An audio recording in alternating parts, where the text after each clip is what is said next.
Abawa Kwam Highway Sports exactly 4:30 near Korea no Sianshano nam dear mount our dano emu muamaye ready. Are you ready? Yes, not just the great Asasi Day, Chief of Staff and a pay now trendy good Monsangum man Polosia for the bongo or boy Masha or Fadujan Phineas Yamamo and our RCC station master Buffo and a pay ono no mfa na adwuma nya nkwada obuko no obone tent na je se konfo ba ebegina wa manya ba bia tena munyina monka ngum na afei amanone da yara endana ne mu no monka ngum na mi ura blaster kakra na ma che de ma house ne kotoko na ye de league games a ebeba no e de atodwa na ya sori enkonya so de tie ne o bana obeji sika ekozuku a oze ma ya de se ma hwa akra nti montonyo mo mame na wo ka se adwuma no befa no na ka wo ba ya obeda we Carlos Perez, yes, head coach at the Blasters of Ghana, and I say wo ba ya na bia ma adwen ye no se wo ba beji Ghana fo sika di kwa na wada da bi nyasa na tie wo ye adwuma be se bosome na yen stating here was it from April 11th ebesi May 11th ye and yes say not just enra sam ne kan ho enra nti masa ekura se babro was ye adwuma waye no enye beta obi amon nsam hia emfama no no was nyu no nko wone ne technical staff no ma hwese dedication be ye adwuma professionalism na fe passion no and also asu and yes any mom me hu ne ma ye a break a from April besi May 11 for him no say a 200 complete video compact report and yaje every players in ho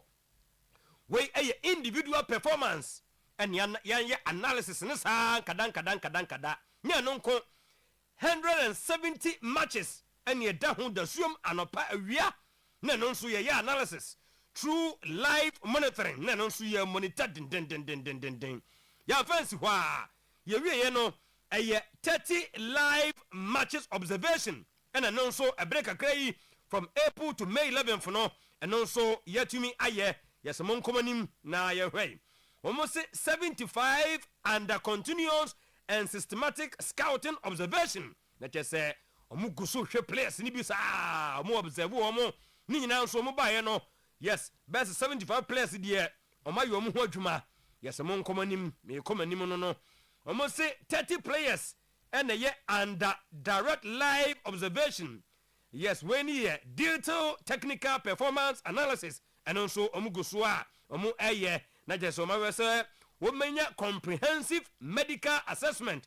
Yes, a player woni mu bonko a omu hwehwe hu so wo ya de nyina so na ehwese prebia nso ho a cause world cup ne yemfa misisi yem ye bia na ekotena ho wo pra masa tena fie ne mamokra ne yama munya bi na me amfa fie omejuma atena fie nti na nye news nti we no medical assessment and a monitoring and also coach say warrior no see yes behind every future success no also we invisible work we sacrifice discipline and also say yeah juma not just a commitment no and also abeka ho also when gm say professionalism no loyalty and tireless spirit no and also yeah juma also mo da yaso nyina ne say umbe build a strong team e de magana bra ye wuram e wo world cup yi no obi atete ho no ohwa ohun so players na ahentade no omo de ahofama e bo adwuma amanyema e ko manim was well done last and I thank you for your effort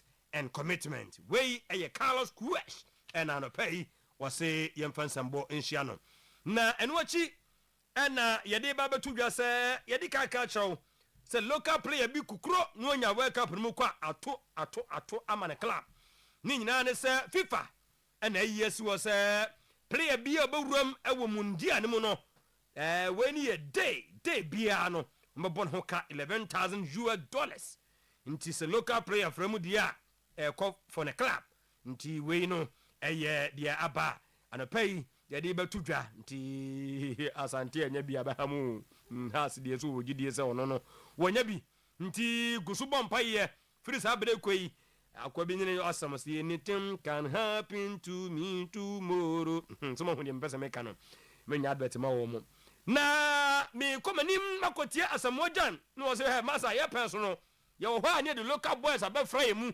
Nya se ne ye mpo masamu. Wo mu ba wo mu na wo adwumaden eno mu ye. Nti ene mo so nya bi di konfrafra professional for no a mo so mu nya adwumaden na chance ne mi emfama mo we and the legend for Ghana asamojan e the air to dwa. When you talk about our time, you could see local players who can compete. They compete. I'm not saying this generation cannot compete, but they have to show us something. At the left side of position, he changed Adekoye Papo, who was also a local-based player, and then he brought a local-based player, Habib Mohammed, who played for King Faiz at that time. He played in that World Cup, delivered. When I came, I was a local player. I came to substitute a foreign-based player. I was able to deliver. We had a lot of players who were competing. If you could remember, Ghana had to use Accra to folk, the whole squad, to compete against Nigeria. That time, you could see players competing. So when you are campaigning about local players, nobody can talk about it.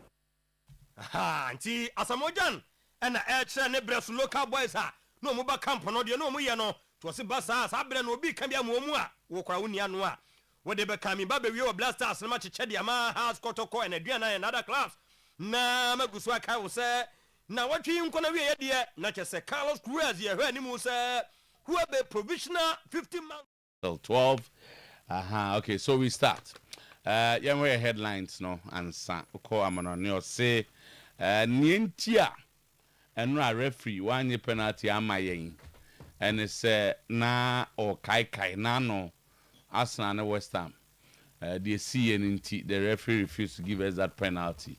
And no Roberto Di Zerbi or no na say yes, it was a clear penalty on Matson.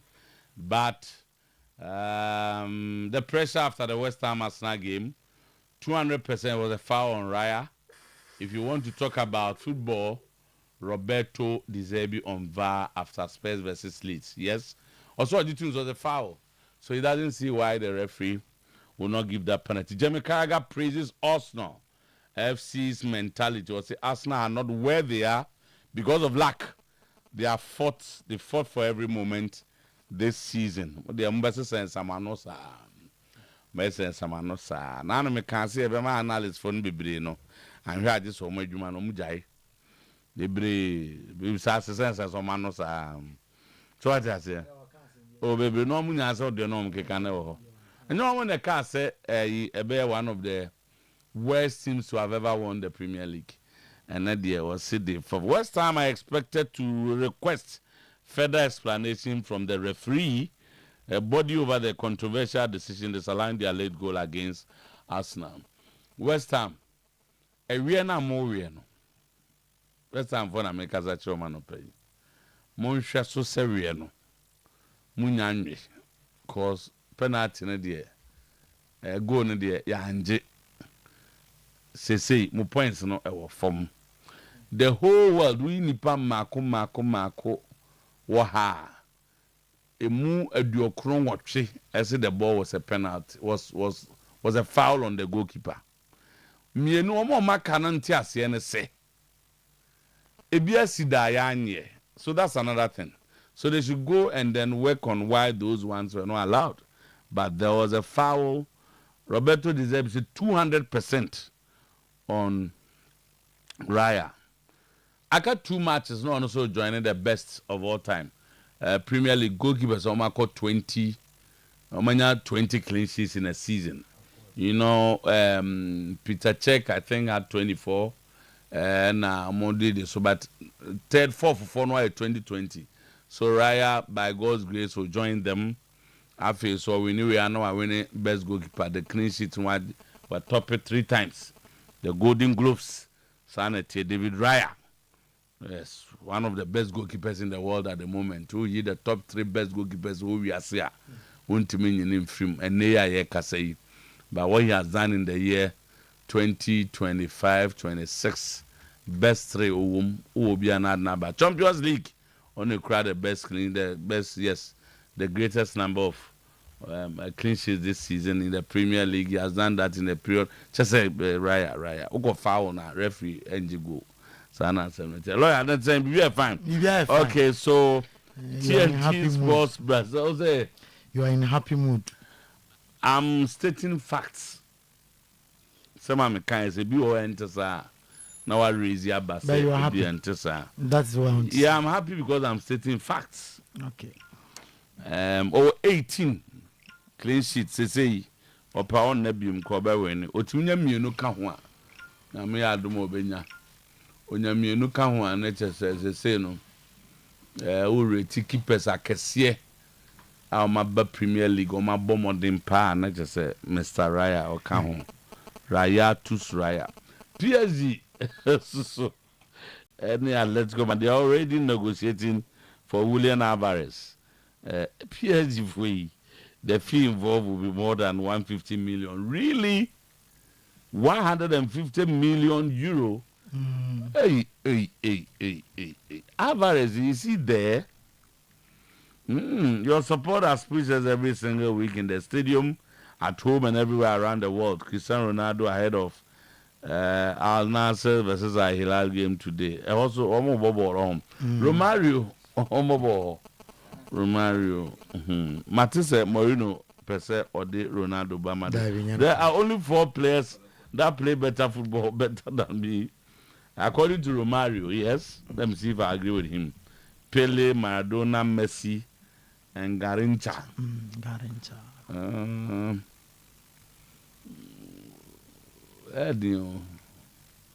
But the fact that o capture Messi, no, Emma, you didn't need a chinekasi.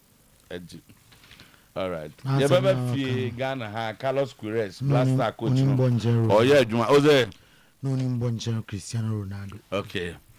Carlos Queiroz and his technical staff have been working tirelessly. They are working to ensure the Black Stars are in top condition ahead of the World Cup. In just 1 month, from April 11 to May 11, the national team technical staff have demonstrated unwavering commitment to excellence, delivering a comprehensive body of work and aimed at elevating Ghana football. Okay. Now, no, Carlos Queiroz and Crawford Juma Omudi. Now, Mr. Queiroz, and you say, be near you. True.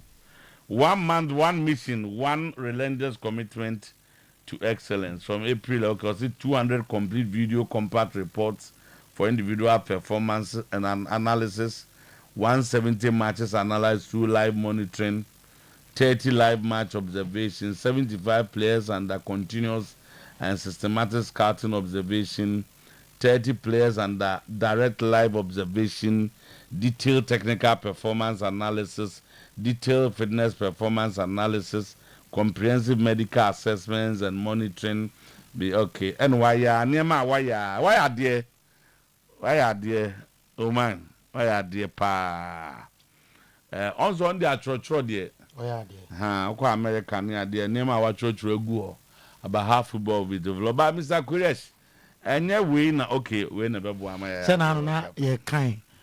Ni coaching career no we go kusuan there America one and oh yeah there so kwai emphasis on shisha football or football na say football na say o ti ase chen omo amaka o ti ase ba so say obitman perform no asem no okay o ti ase to say teta 9:50 is the time na say o so one also teta Carlos Queiroz omo the level no somebody who has coached Real Madrid the Bernardo Arteta coach Real Madrid what do you mean Arteta mon compare coach Manchester United I got to go to Real Madrid can you compare the success story of Sir Alex Ferguson he was part boss the success story of Sir Alex Ferguson he was part yeah bro him say Sir Alex Ferguson an assistant and he worked so well yeah bro adwuma na oyɛ no Arteta metoto yeah bro yeah bro ne ya Arteta metoto yeah bro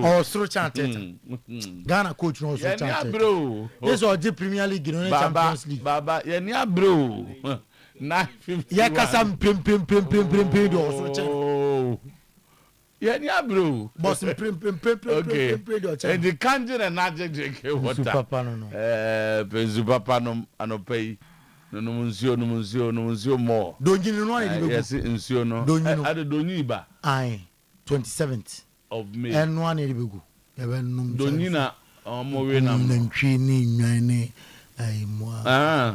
27. 27. The holidays are.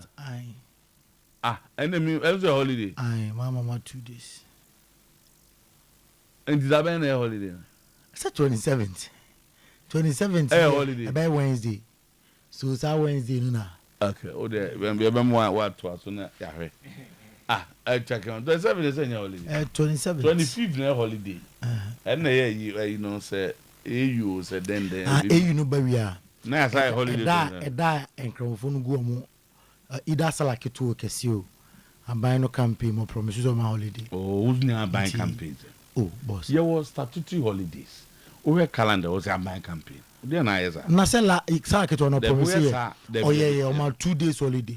By holiday, no, so why enemy? No, the back account. Why enemy? Now, I buying campaign. Send the campaign or promising or fulfilling. Open politics. Minya politics. Minya politics. I'm a campaign. Politics. Holidays in Ghana 2026. 27 me who you and I mostly ana omunim exact date no. Nti ana buy no mu just omu draw calendar na. Omu draw calendar. May holiday o nyina ye May day. May day etwam. The next one is July 1. And do nyina gire never be shim. I'll say movable religious holidays this week. Okay. Edo Fitr. Where Edo Ada 27 to 28. Tentatively me. I know the day in the bar no ma confirm. And Malam Baba Isa essay about 27th. 27th. Malam Baba Isa. Okay. 2 days in there. Says a bit from Malam. They won't be from Malam. Unya no, I've been a Wusia Koran. All right, 9:53. And say, oh, you're learner, oh, you're student. Student. What kind? Occupy books kind. What kind of beggar strike that? I said last time, okay, I said, what kind? I mean, that's so for go and read it. I mean, that's so for. I remember I think more. What I say? The rest fast galon. I remember what they say. First, I remember what cremosom. The American kind of fast galon. Utiti. Oh, fast galon in Kaya. Oh, grammar. What kind the beggar strike? The beggar strike. Your trouble, you have an Aminata so for. Or Senegalese. Okay. And you enjoy. Remember what cremosom? What is? Never feel my budget. The more about the go cry. You have the story or him. For even download it, you read it.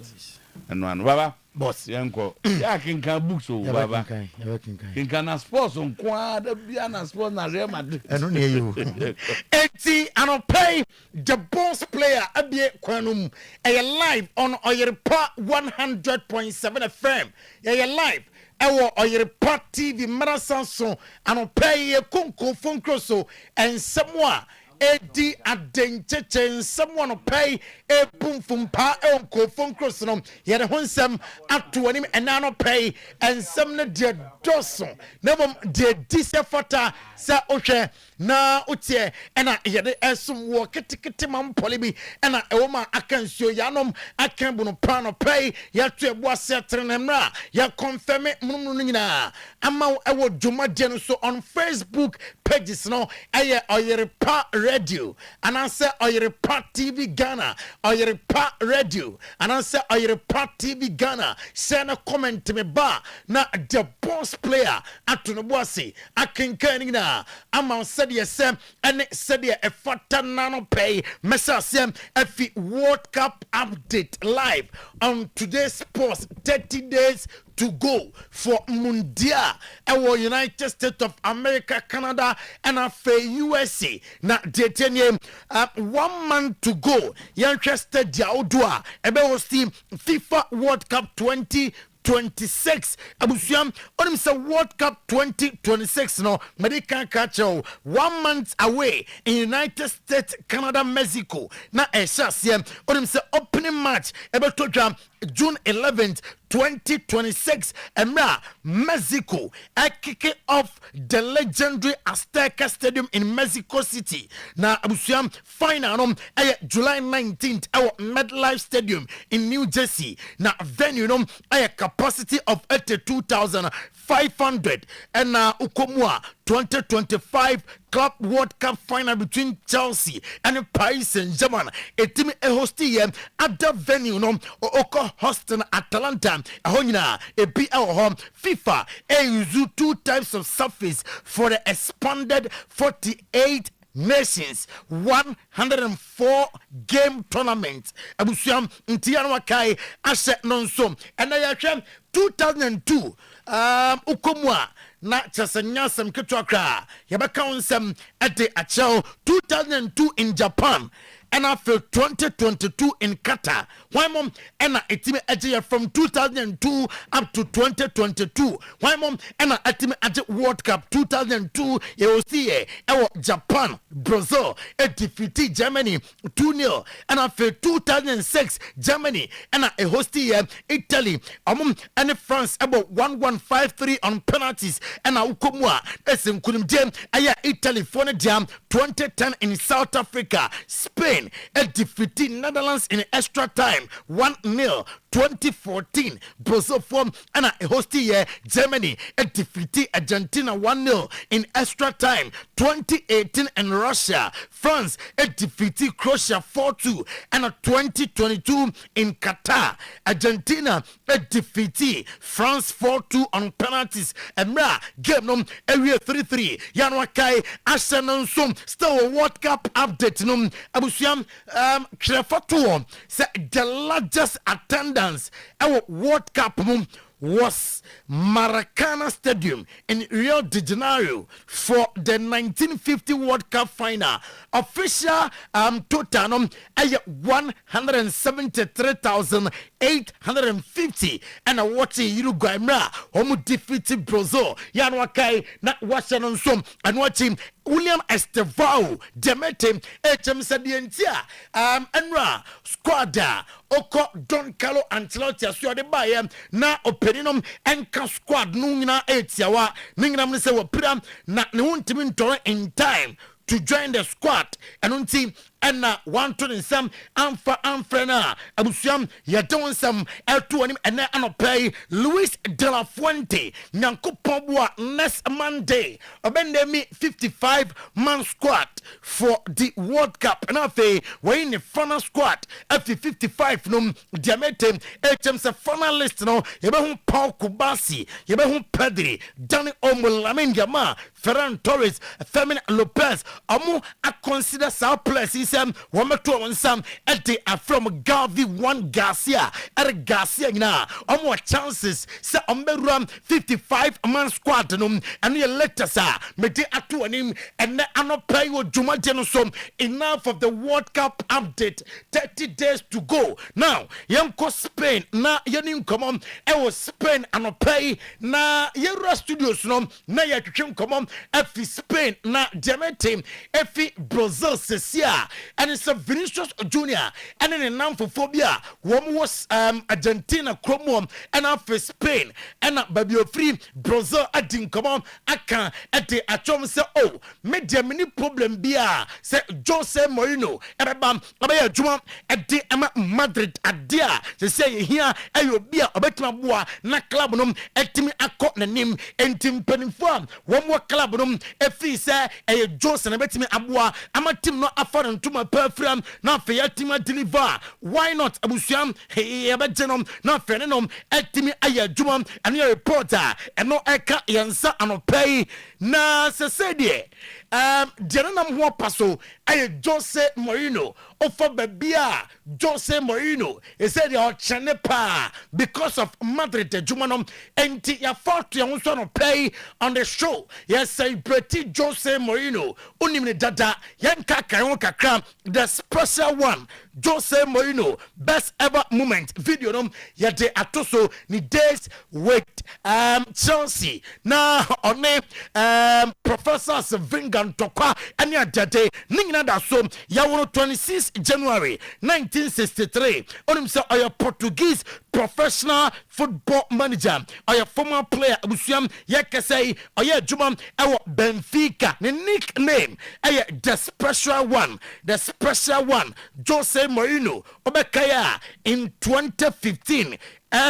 PF name as Portuguese Football Federation Manager of the Year, and I'm Sunday Manager of the Century. Etim Otuo-Acheampong at the Emmanuel, the coaching career onim sa akoya physical educational school as a teacher. Morino abusuam ne path into professional football management esasiam ewo youth team coach ewo Victoria de Salzburg in early 90s na service asatam yanwo early 90s so baby and a share asiem later or accepted the position of assistant manager ewo Estrella de Amadora home and started as assistant manager Jose Mourinho. Now, in short, on 28 May 2010, a confirmé said Jose Mourinho had taken over from Manuel Pellegrini and was Santiago Bernabeu as Real Madrid manager.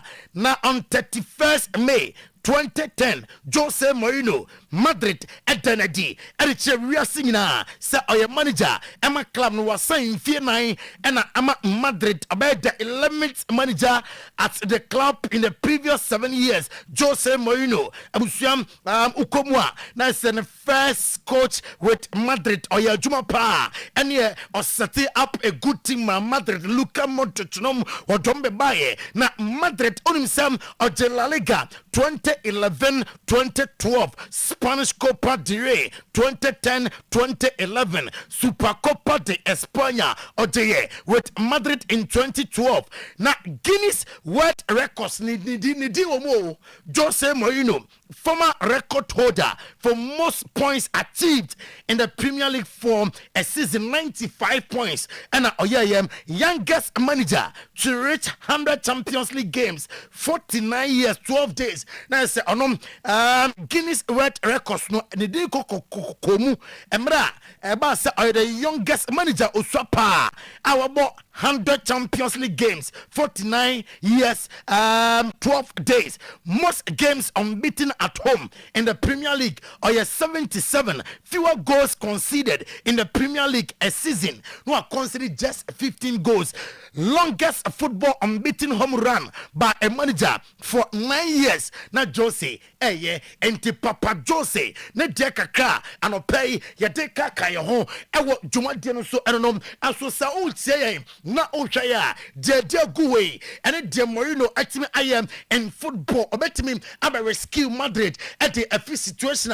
Womunana, Emran and Krabia, and a betcha and pay on Oyerepa Radio, Oyerepa TV, Ghana on Facebook. Obekoho, na fe, ote dia etimi atwo, yes so no, betima yana on timi na reporter, Abusia Mensekanye, on himself Okanye, Emra Oko Benfica, Sasa Benfica, at a control the tunanim, Sa Oyen dia, on Pusunity cra, Obestante, and on Enra, on Busan sa Pape, okay, say, Okan some way, na match obabi, na Okan semi, na say, Obatna, I'm the bar, contract no bestante, and I say, come on, Sometymer Sente, some special one make some in match, say, you may. Na media, baby, to Mrs. Sam, I'll be able to respond about my future on Monday. I told Jose say, Obekasa fane dat either say Obetina Benfica and I say Ontna a Jordan Ebe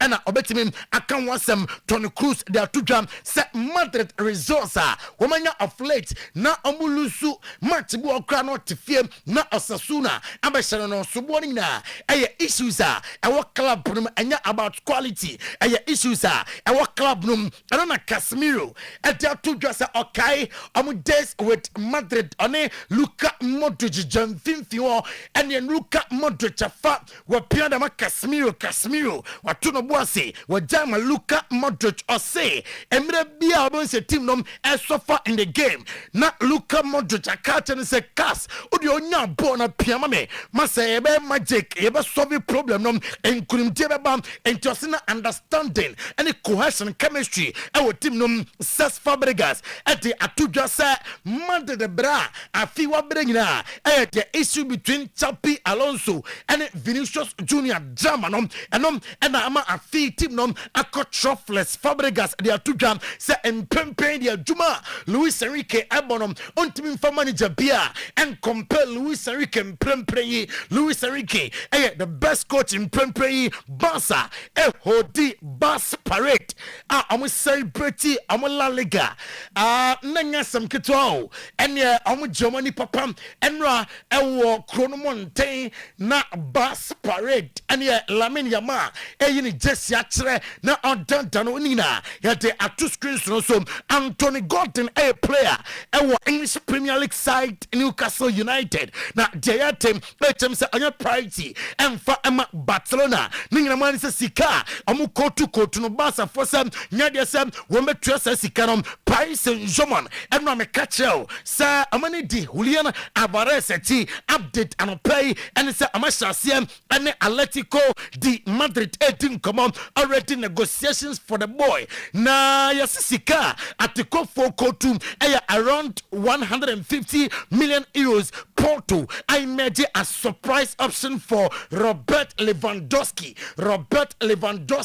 Esiakai Emma FC Barcelona na Demente HMC FC Porto Estado do Dragao Emrantenom Amania Berepa say I was some Obam no be adwuma Emma club no mo gidie pa ewo Robert Lewandowski Musa Aba Robert me aboa ama team no akon ade akonanim now yemfi Spain na fe yenin komo kakra ewa England na Rio Ferdinand and to just say I know they all believe pa say the West Ham United jina now the Tottenham Spurs jina now say Bakun Kali Ginuma on Jin this year team B and I say oni pebi ewo Premier League na on the nepe and it's a Tottenham Spurs be relegation I was say amaka Premier League no stadium amwo any place kutom no I was say amoba Premier League ne biem na Roberto Di Zerbi enra about 1-1 na owie game no and no say miminya penalty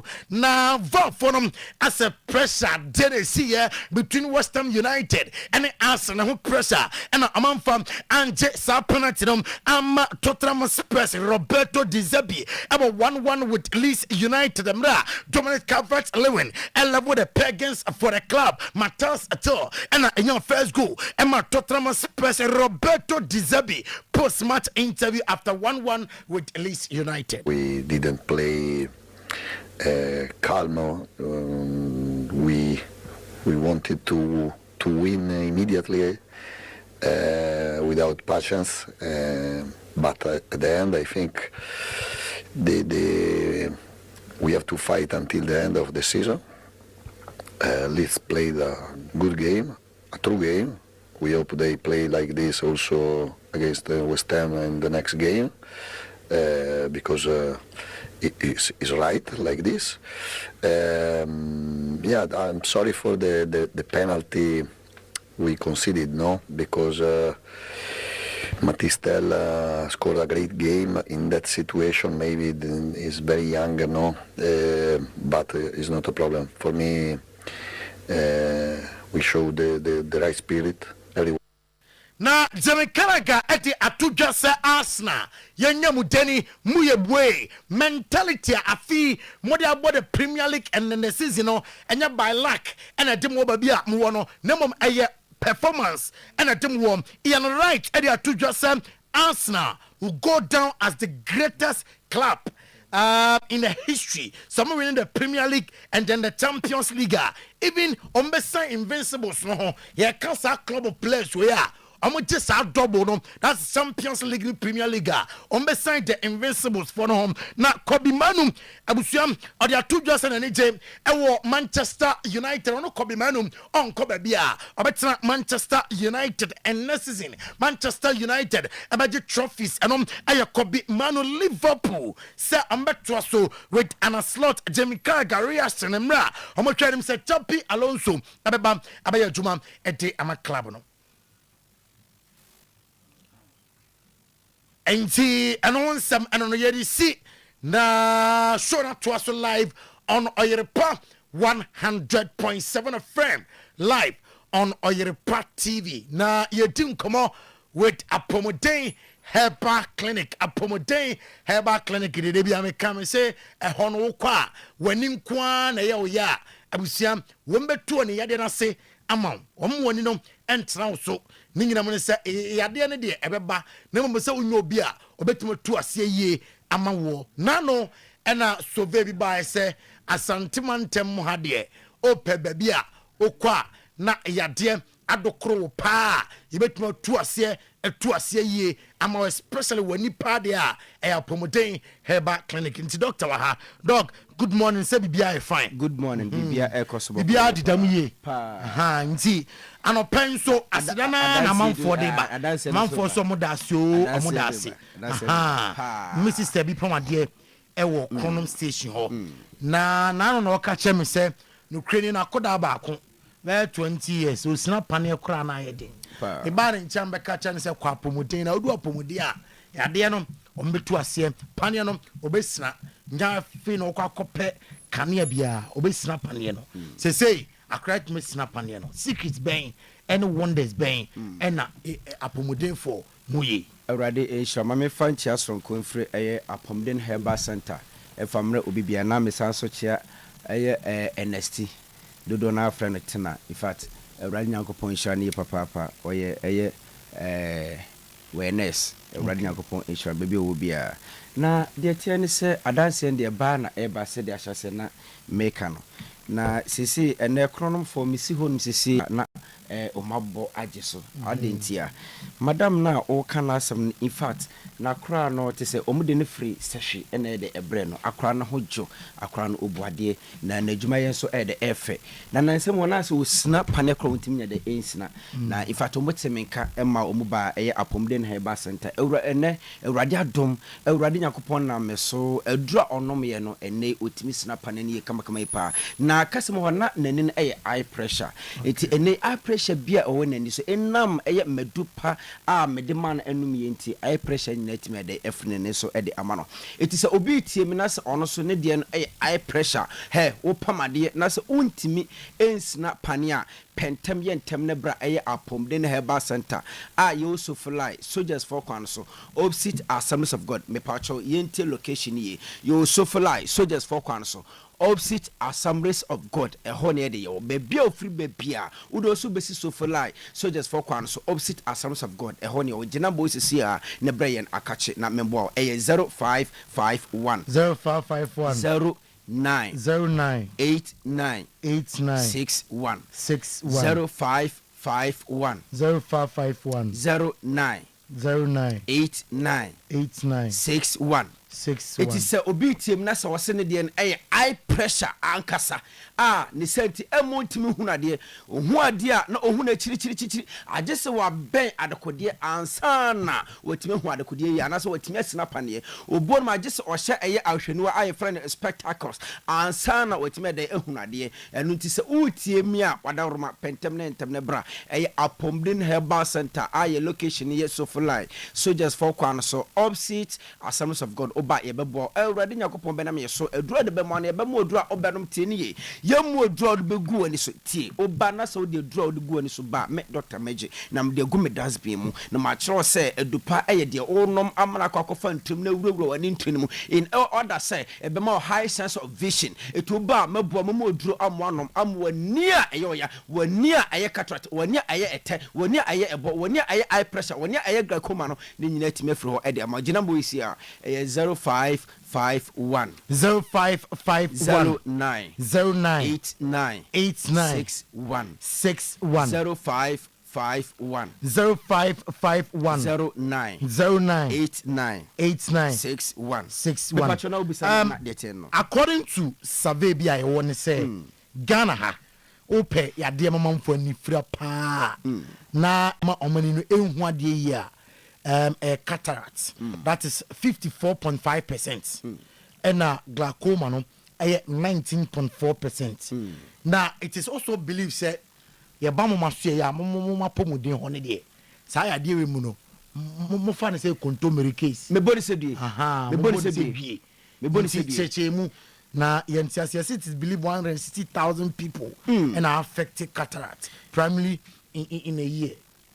Na said then na me ba oya research na true research mu no we questions be free mu nowadays to ede emame ewrade nyankopon enye de insurance. In fact, cataract ya Arabia deni de nyina na eba beji ani so de efa wabra emmo yen kaye na the moment e beba beji wani so de afa no wan hwe ya eno ano no ebema wani de eduso mutieni ene ye nuani a ye di no starch food so atase any chemicals food a hodo a ye di no ene deni de nyina ebobo ano ema eba betare yani kosos me kire yen eyeball eno na vision, I mean bebie ye faso ede hunade ye pa akwati se michum ya akwati se wato torchlight na torchlight bob kitwa na dey ehyen fifiri nanso no ho na aka no ye shine white idea eno toso na etime de amohunade etisa torchlight no light na anase bulb na ewum no the moment adebe kata anim no ebansa emontum ne de ehunade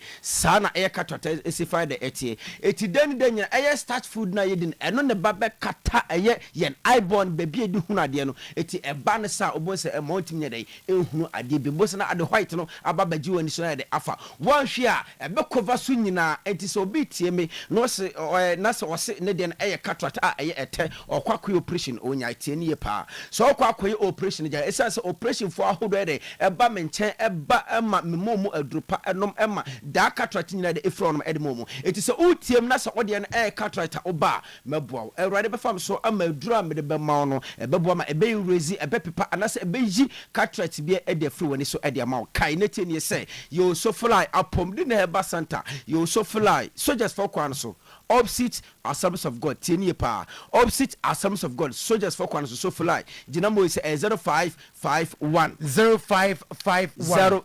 09 89 61 0551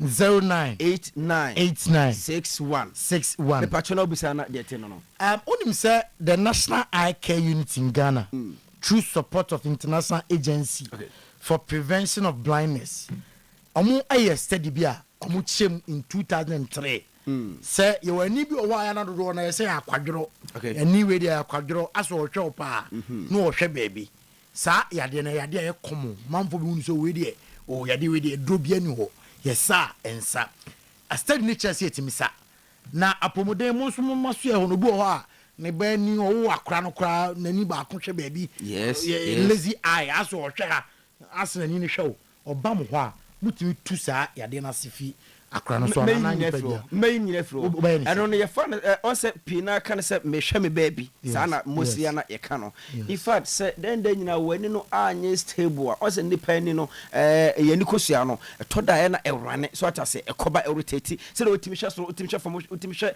other side and then other side no sa na se ye wo akra foforo na se nani no etimi anye stable bo se nani no ekoba itiban sa obuo se me hwe me baby o shop pants no o ye dey wa hwe beka se different side altogether but so be tie me na se oba na se wawo abofra bi na se nanin etisa ye beboa no ye be na duro amana nom amana ni na aba begina kama amana aba be stable eti so be tie me na so se ne ba ani den nyina ewo so anase epu so anase aye ne ho te se me hwe me ba bia oba ye beboa no ye be na duro amana nom amana nyina so etime de akọ ede man kan na teni se ode ne glaucoma ekru na aye de abaso me pacho ba ye beboa be mo duro amana nom amana nyina so etime akọ ede amount number is 0551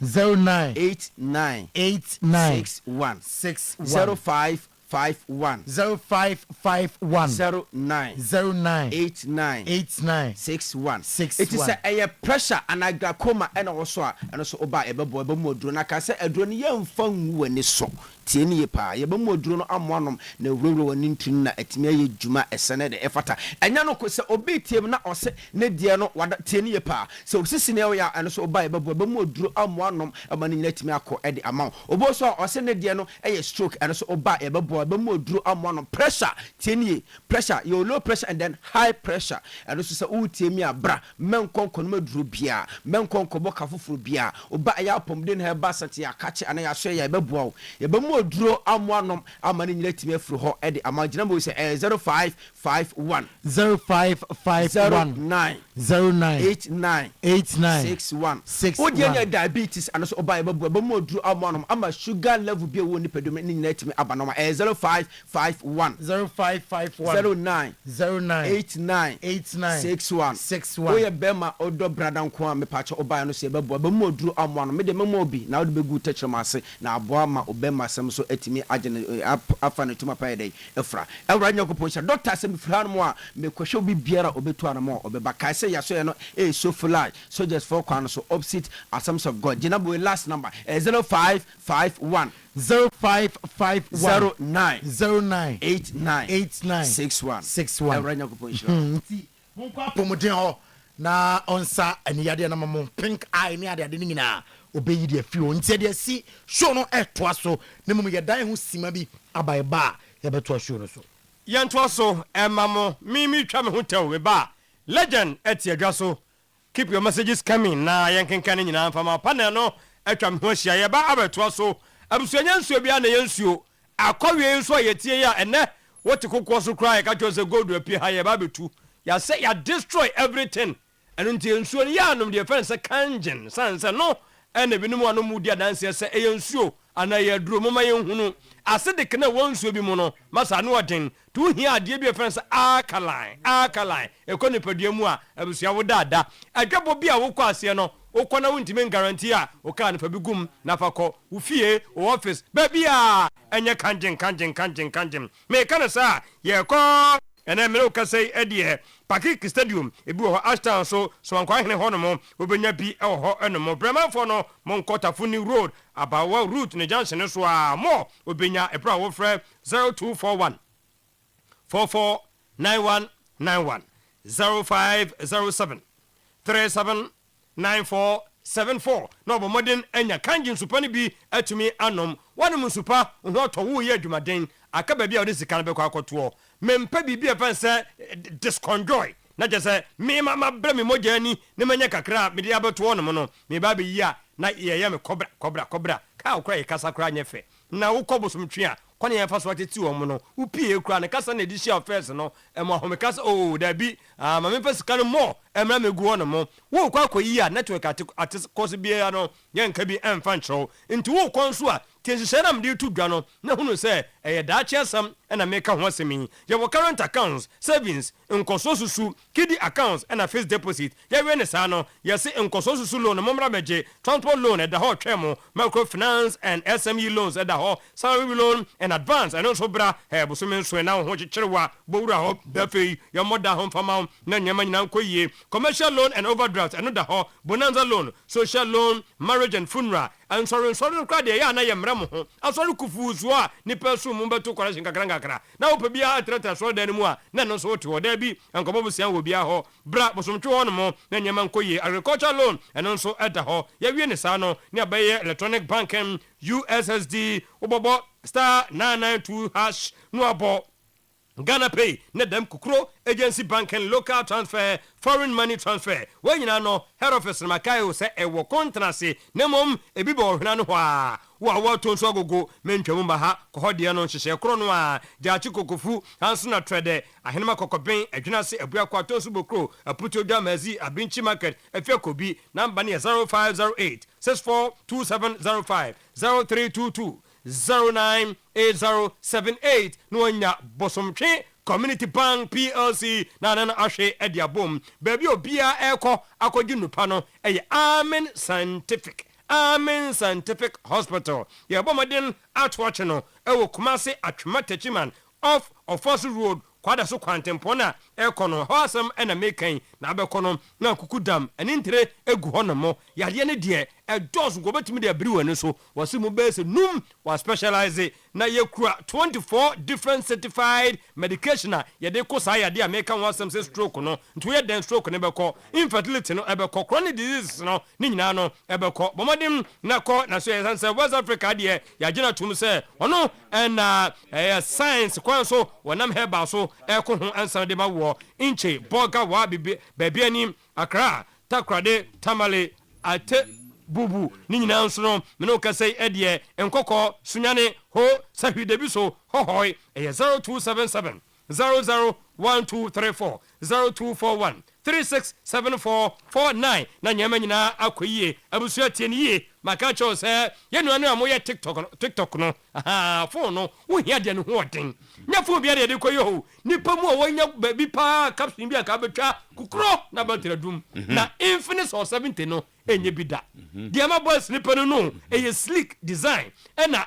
ne ho so odin e kontem se sie pa na ade na wo ye bia no na akobetum me pa cho ehia se wo kwa adwuma wo de charge abato kem wo charge akwa ko na de charge nto fie anwumre na de je za wo fa bi kura nguso battery no so ho odin na AI futures yi bebre wo mu a wo ye bibia pa design ya pepa na fe edem eno ntima men ka wo se camera no bi bu sam na camera no te sam we camera no wo de agina che na to na ba hu say yes achi ni pan sa de ya pagya camera yi Oyerepa camera yi de akosi ni pan animu a ye di twa no ne charge ne de enough na ade ba ko hia yie pa no ne storage no etimi fa nyama bebre o de pack videos no go on mo pictures no nya de ne mo a ebomoden na akogya okwam me ka won sam sa na maka cho say Infinix Hot 70 Infinix Hot 70 speed near kama star near kama ena reliability no so ejina mu dika ena do hia ne sa obowra Infinix shop bia nationwide wo de okwa wo so wo te sa Oyerepa TV kase so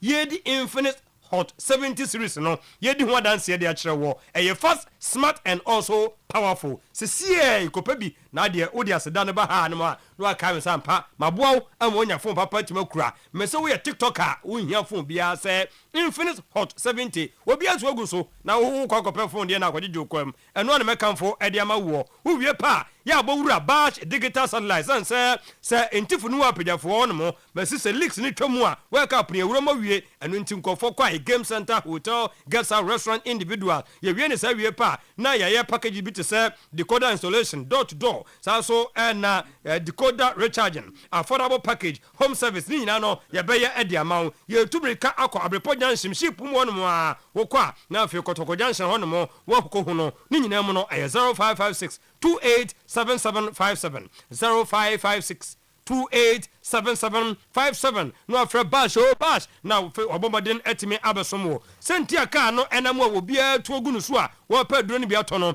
ene se eye mfinhyansia na ode ye research e wo duro na fe nse grow fine no ho ene nti wunum bia wo ba wuntimi nka nkyem se boso me ne so ye no a nsisi so ye ebeba raw sa ne fansia na o se ba ebe flow entity enkam me ka ne sa na nsia checheme ebi ni ba bia we no eye zain to zylogist ni de frɛ ne de kokko ni piano nti no obi obanum bibia no ho sampa yes grow fine no e ma age no so ka ho anti age no nti obi a onum a mo san ho ye fe ene ma na tie adwaso no ebi shon bag no mo de tuwo nti odi adanse sa e grow fine abo no wonso kotobi ubusa na won ka no kre emfa nchro de maka chon say 244 0244 596532 grow fine always makes you grow fine personal de urefie bia mu a ebi go ho na eno no omo amfa sa de na amene do mu trimu dem still omo go so eye hwehwemu emma ahodin na ewo mu no eche paw wo se ne wo kwa koto personal charcoal no a ka se fluoride no ebi ewom ya combine with natural charcoal lemon mint and zinc ne de afrafra wo de twu se a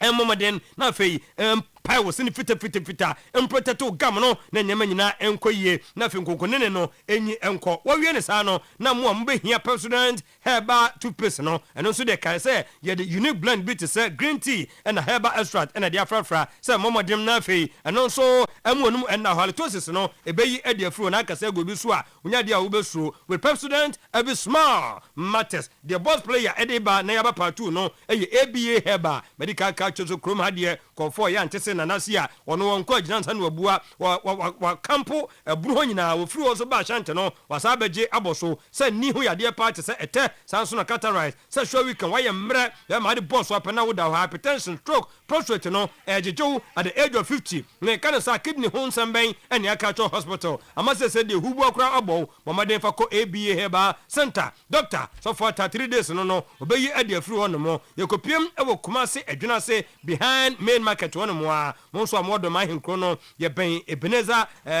Methodist no sanso ɛna preschool no de ɛyɛ adjacent apia kubi coastal ho ɛna be huan uhia so for se ba calling him 0541 565 199 0541 565 199 0502 812 161 me de part 1 agu boss player airtwa so yebaba na fe ye de part 2 na ba betwa so legend thank you so much e bom pa say bibia be fine na ayi Cantona na de no da ben wa ba mimi nda we a obata chi da bia ya wada na afia da nti mimi nda we wo he Kenya say ya be kwa ko ye say be nya problem to the see an kan de ko say ade no ma okay nti mimi nda ya wo oh okay Kenya say adwuma mu okay babo boss boss good morning boss mpacho be hoye okay over patrol that directors mommy I know people you charge me what you charge me you just say the fire there was what I say what you charge me no so links obi ba be din tremu na kwensem bebre everybody okay ala be cause ni baba asibia na ya fuji obi David na be see the iron man fro soro hono ma nyame o tie quickly na me kwa na say wan you try you win ya ye ke ko dia ya hu oh but o fa so wa agi o za IGP onu ni ya ba da o otimi ni IGP eku wo machi na me nim ho hwe se je fe so je fe IGP kan say mi no bi di komo kra wan say na IGP nim no say it is say me be dey ka say IGP nim no it is say ye bonu ya ba ho ba say why mu ye lose kakra so daja eja dem o asam kese na asie no eye tututututu na mo asa ofa wampa we di wa ma hindi anopa na me monitor wo kan kakra de but anamra na wo kan no ofa asam na ye ho boss board for no o maka cha amisi for no say put on hold every discussion with immediate and electricity of effect tama bofu biza ho what else am I can say bibia mu ye bia mu nyaye ase ne say mu nya bibia mu ye bia ha mo fam sankare mu fa THB kata bia ohu bia amra immediately na we no ne de na esi tama de na esi say one start contract negotiation bia mu nyaye de na esi cha woni asisi no yes is ni no Otuo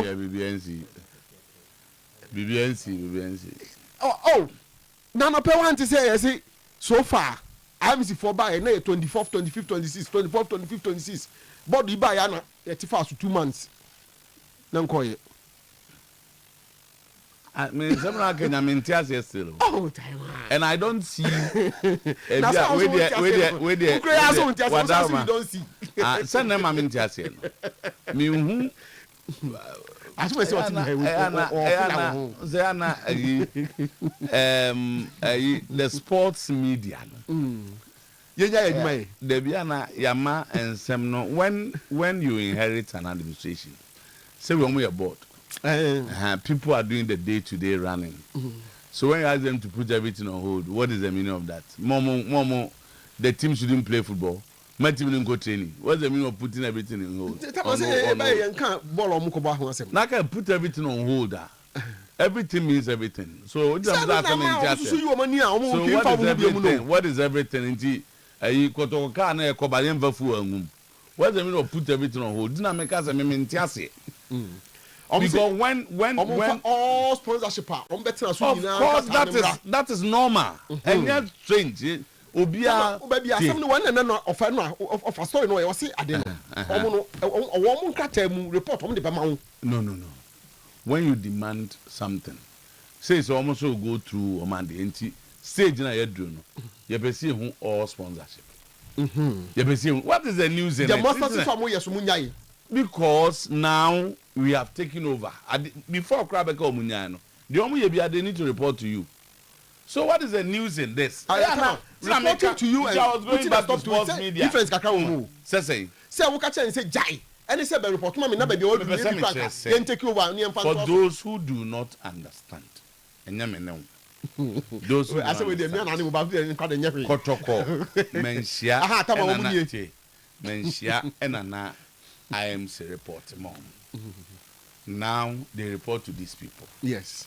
Then assessor.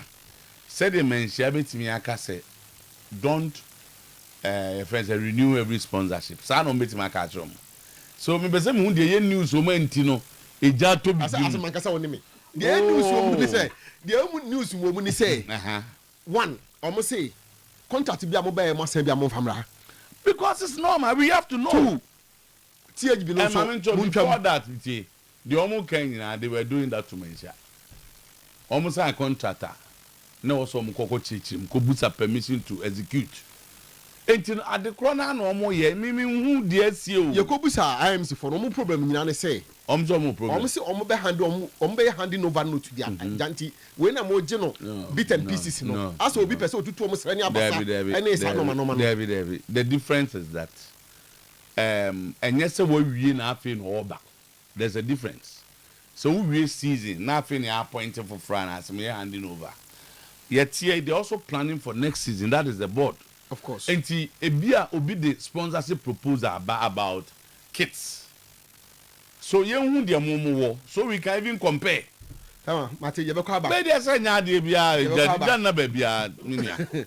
We dey nyeja. De ye tito on chen na ma ye de ye hu ni say ja betima to. Bia na on say me can say we dey nye with all humility. Though people who are into administration. Any management, they understand these things. Ebia de ono work no. De ga go hu bi da. Into onim za asemasi. Ntina me da wo say man so so because the onim ni nyina. Okay, medical report issue no say be ya asem kese pa. Because the same to the media misinterpreted and twisted it. Oh, what the twist account ho. Oh yes, senya be nyam asa na ka asem anu aja ma ho. On say Bibia ni oba for news BNC. On say mom ye board, o so wo mu nwuma. So they also understand what they are doing. Fabra, near him. Fabra, na ya emzo bed mo say omo nyentem. To omo ntwen nanka season and the answer no makwa akọ documents. Send the same late na mo so mbe no mbe unless asem na wo kan asem fufro. But the wo kan dey me hu dey wo mbia. Ye be baso. Na see tie here adwuma yi. Occasionally your boss can ask you to bring certain documents. We say me hu ade we.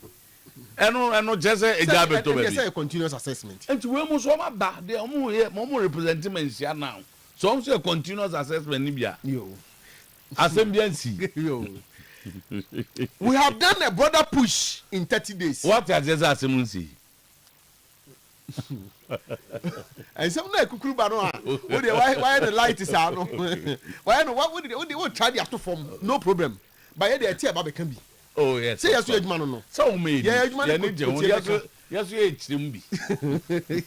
Yeah, they look at you back on Tino, you tell you back be. I tell you about or the ordinam. What was listening?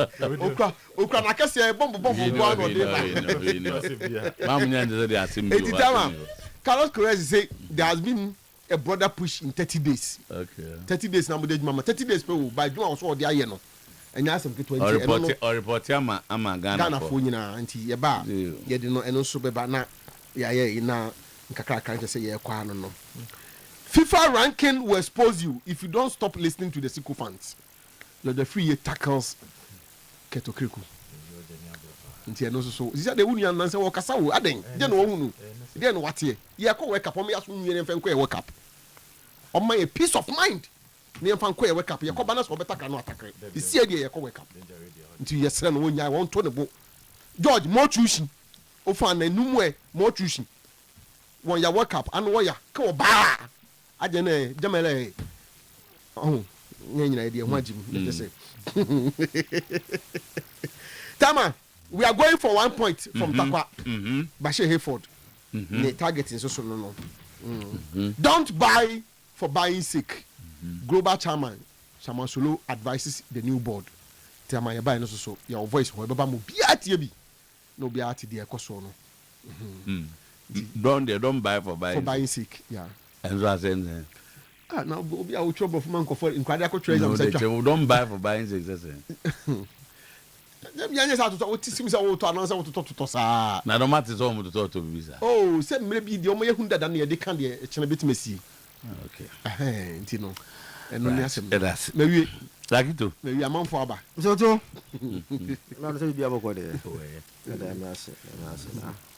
I was just imagining One who has some of the Zabia can. What can't be we are sorry quite. Or say the sea now and the man the panity yanya man. He asked my body. Just imagine once also said the say it was 200% foul on the goalkeeper. And they were Janoka. Was it was 200%? On no corner can now. I had the same headline I walk on. And he said me come back. Was it 200%? Me come to 200% we asked. Was it 200%? It was foul on Raya. If you want to talk about football. It happened. Nah, Sunday I'm just imagining time born Tottenham na sending 0 feeling. We name the scene to at once Satam. I don't know much time as I say one. Send the any different. Who also has now? Who said I didn't be say how 0 felt. Sir Matheus Fernandes 1-on-1 Ryan Satam. How as supporters felt. But when him say if the ball had ended in a draw, can just say can we see you? Can point simple about by the last day or something. I said the mama na question that go on go say honanka. Now the go no obi nim jeche obi ana. Oh, the so Bianca sir. Okay. Bianca sir. So Mr. When the league has integrity, you see, nkofo a mistake be na say corruption e brofo. Bribe e brofo. But listen, some leagues drive on integrity because eno mo ko pesika. Yen ka say hono there's no corruption there. I said Juventus at Yomo. By Chom and Denny Yomo. They were punished severely for the world to see. Say, as I have said, to a punish. Groma, selective justice. Selective, yeah, what you, Madame Fontinia punish you, young punish you, there be a young son or what. And you see, you to elsewhere over there, if you wish Juventus, crown or more than Casopol in sea and you see, and then. Least in the total ball and the Yetiasha Mamashe. And yes, I let you. Juventus was different issue. Also, was different. Mostly referees in the Manyaman or Mia or Modi, a Bob Bomuan or Muku Chamia or Modi dominated Siriano. Ghana say, and that's at least in the Totiam Boinga, Totiam Beshe. Ghana, maybe a West Ham now motivated. Ghana to be to motivate to be man here no. If you are West Ham so now motivation no. I am mostly a nka the uye mo no no bohuma. Banka lisi ko to chance you mo be no ma boa lisi a totiam na no tini vie no. Odi fam mo no no. Leagues are safe. Tottenham needs the points. But when the league there's integrity, our league ni mo a omo mfa sade ni ndia go. And the least elko ya share baako be still na automatic no any bre e ka den na asem si Tottenham say the one no. That is how you protect your league. And the way if an investor is sitting somewhere or person 10 the league will protect the investment, the league will protect the image. What happens here in Ghana? So now last week, like many people didn't understand what happened in England last week. And then even in the Bundesliga and even in France. Okay, Zach, mommy, just 30 seconds away and say, is he bomb the and now quo? Also, club merits payments. So, say league no obi two ba kokura na wonya sika chen Exactly. to arrangement no nyese sebi omo ye correct nko asa o minimum say dem kan wa cha They are also looking for the money. they are looking for the money. Yes. And the analyst say yeah no. If by moving to a certain position on the league log, they get plus £1 million. Exactly. Which can solve. Two players no mujina part no kwada no mujina ho. Entity aye dia mo. Yeah. Every kwada brim. Ebesi na ntimi nkojina na nim. And for more amount of time space. There be ukra usuro. And you know, yeah. The whole system. Yeah. And them penesu. Fans be brave. Na Juve example no. Juve for example, they na many players. Because over there no, it's difficult for you to go and stand in front of a player and tell him say, "Ma we show 20 years to come obekwa." Yes, untimi nyes ha de no. Et you see, eno na ema o league no, o protecting very well. The last week when fans Bayern Munich ni PSG and Aston Villa lose games to against this around extra girl no and go for start here oh and there be chromacy for ya chromacy for PR guys no and nka Ghana asia mo be kase sei mo afi no mo de to nyom and I catch mo say Aston Villa no he has built the place because you are an important semi-final game to play to qualify for Europa League final. Nottingham Forest and Belgium place or Chelsea. Bayern Munich bench a place because of a second leg to play against PSG. Similar thing PSG did in France. But only the way and I know more to you. And a Ghana I see Uncle and Jaffa Bagazane and then they see there be Antissa. Over there, yes, corruption is there. But over there, no, you will not see it visible like the way we do things here. And what people just play them can some show. That is why I'm at least United, even though they are safe, some kind of they look like say, if I climb one, I get money. Two players, you know, baby, and they are playing together. Arsenal, Man United, Chelsea, and those teams to go and play for.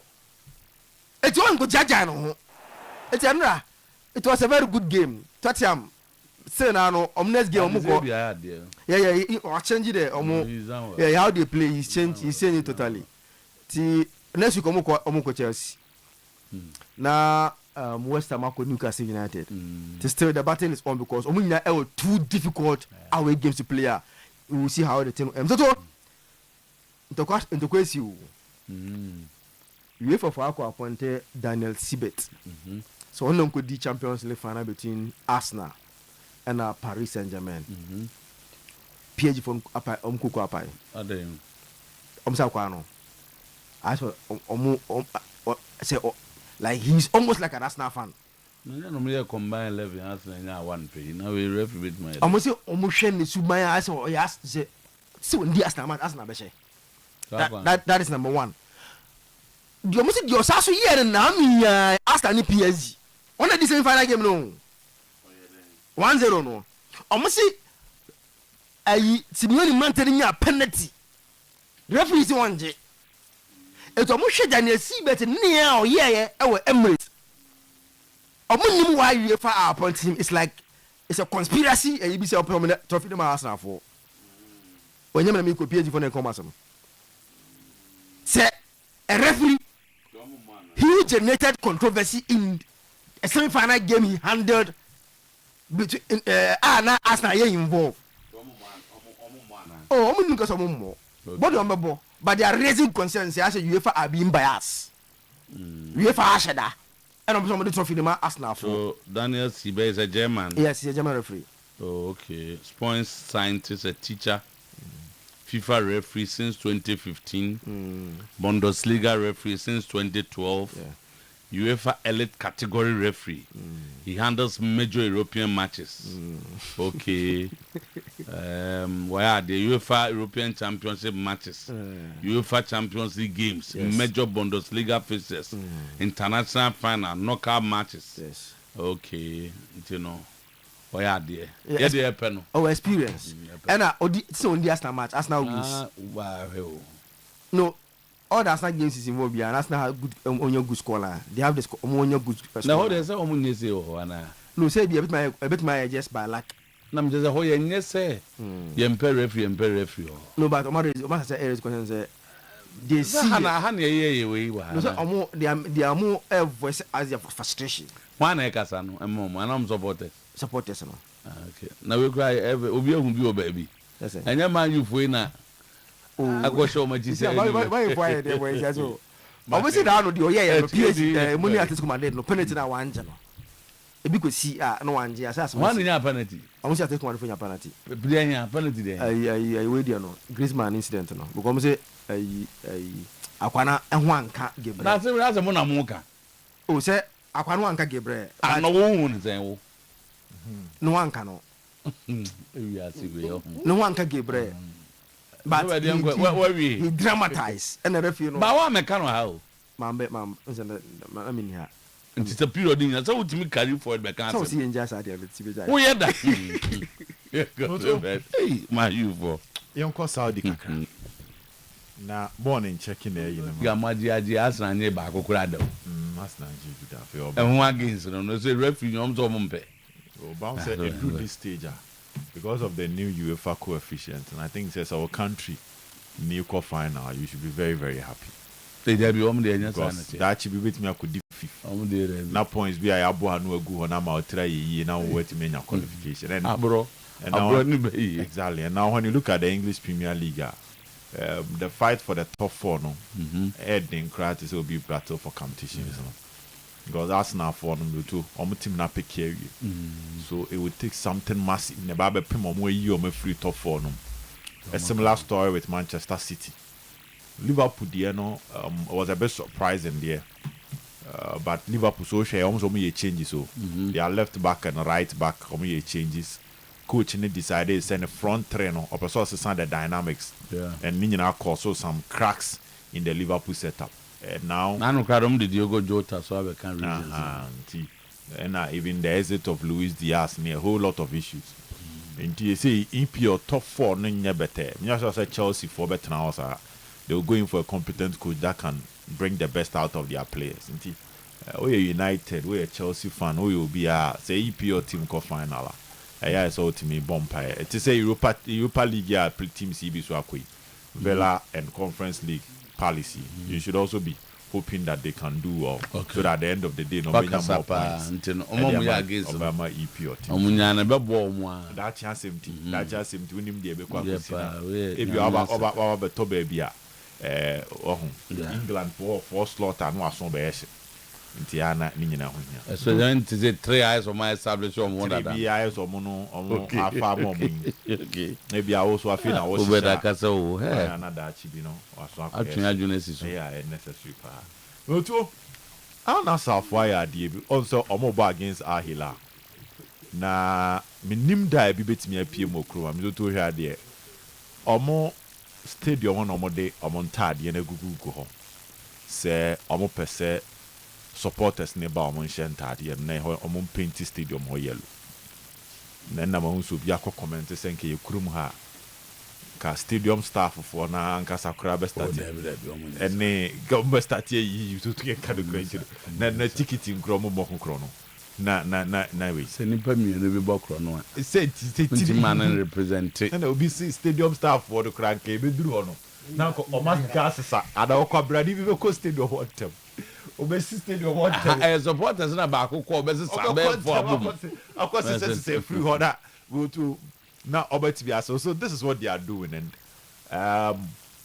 when we say na emu bu na ne ho edin ima ya kakra the NBA no mo bo playoffs no also mo bo the regular season omo yan mo bo playoffs na Western Conference champion ni Eastern Conference champion akwakobo the NBA final na mso tuo we share NBA na we share entertainment when omubo games now which means say is a whole festival on its own and a movement on its own nipa no tifie kura na obepeso obekwa arena akwa he game ni bi before the games we do entertainment omo ba betonyom baby girls see shomon tadi shim amon be baba be di asakakra cheerleaders see plus the musicians game ne ko so abi to omo sa drones na the gift so nti omo ko breaker bon say drones na drop it randomly na Mr. Otuo gift no why ba beto na so no na o fa kofi omo ade yeah omo kiss cam so say ade na camera omo draw in the form of love into omo check couples bi amoto anom de ato so you are supposed to kiss and no say one wonderful thing they added to the game and sana omo wo within the game na omo call breaker omo ko phobia ombeba so to still what me band they start throwing gifts into the stand. So definitely you come back home with something. And quiet to say about her born a keken wako. Obebe fie di bibi beba. To Detroit game back we say. Almost not the ahila for ye, anasa for ye to na almost a t-shirt gua oba or she.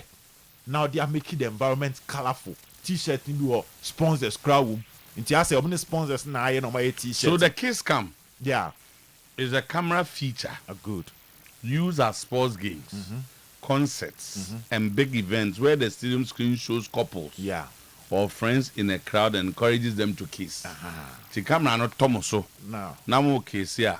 Was Munya Mohona Mona does the act of kissing in yet. Oh, so none the Bible in the Bible. So the couple. I want about them that now to show you me, but no, these are all things. So they encourage you to go into a idea. They encourage you to go with your family. Oh, they create that environment. Now what to TV? Not to TV. So when and people are the camera zooms in on two people. Their faces appear on the giant screen, and the crowd cheers them for them to kiss more or react. Yeah. That is how it is. It's like a festival. What do I say? Into shape your bones say bye na in the because and boys almost so to say the best stadium baba had the best because you might say be I will watch you from now the corner. This honesty about the down so there say monkey here to must assemble. But to the point I'm trying to make and call for tenacity.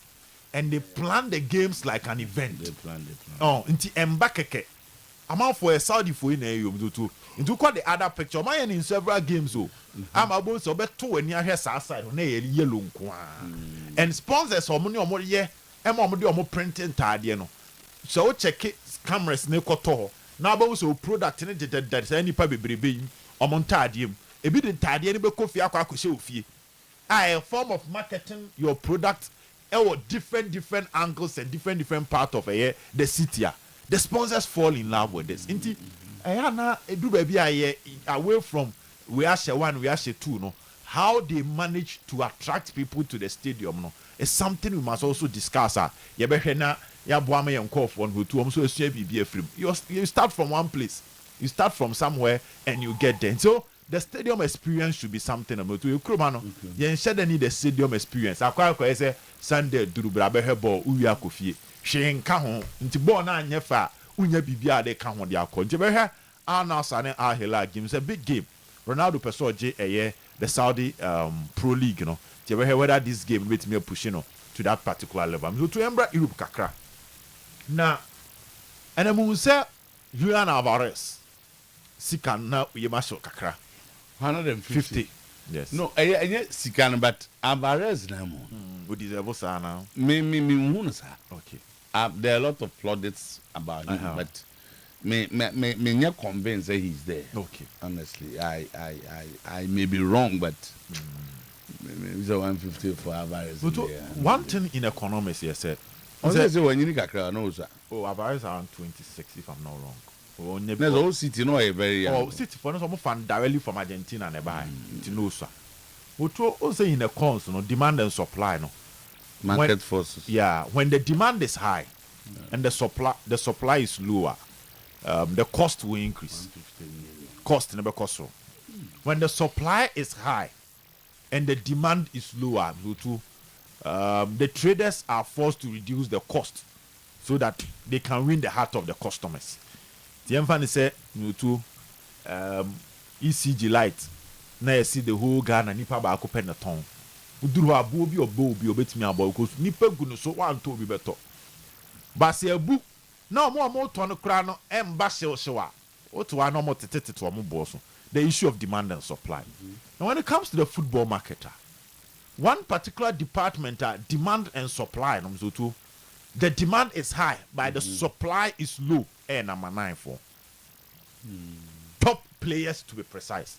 Number 9 need the abu, but the suited top clubs, traditional number 9, and why I think to some extent, and say so what's the clubs are even getting to a stage where they are converting wingers into number 9s, where they are converting attacking minded players. I want the instinct of scoring into number 9. Because they say the number 9 no endorse. Into check your Arsenal say. So Joe Carres. Someone yanefo. Before say Joe Carres, you were rotating between Kai Havertz and Gabriel Jesus mo. Oh, say na no koye. Because omon dorso. City enya Haaland no to. City pay replacement for Haaland. Mamouche ne Antoine Semenyo. In the last 10 years ago, Casemiro will never be classified as a number 9. But I say, boy, now go different level. Oh, baby, typical number 9 na winya. Inti Semenyo, oh, yeah, dear go share with me from the wings. Yeah, try and modify and fanning besho. And a Chelsea use Joao Pedro.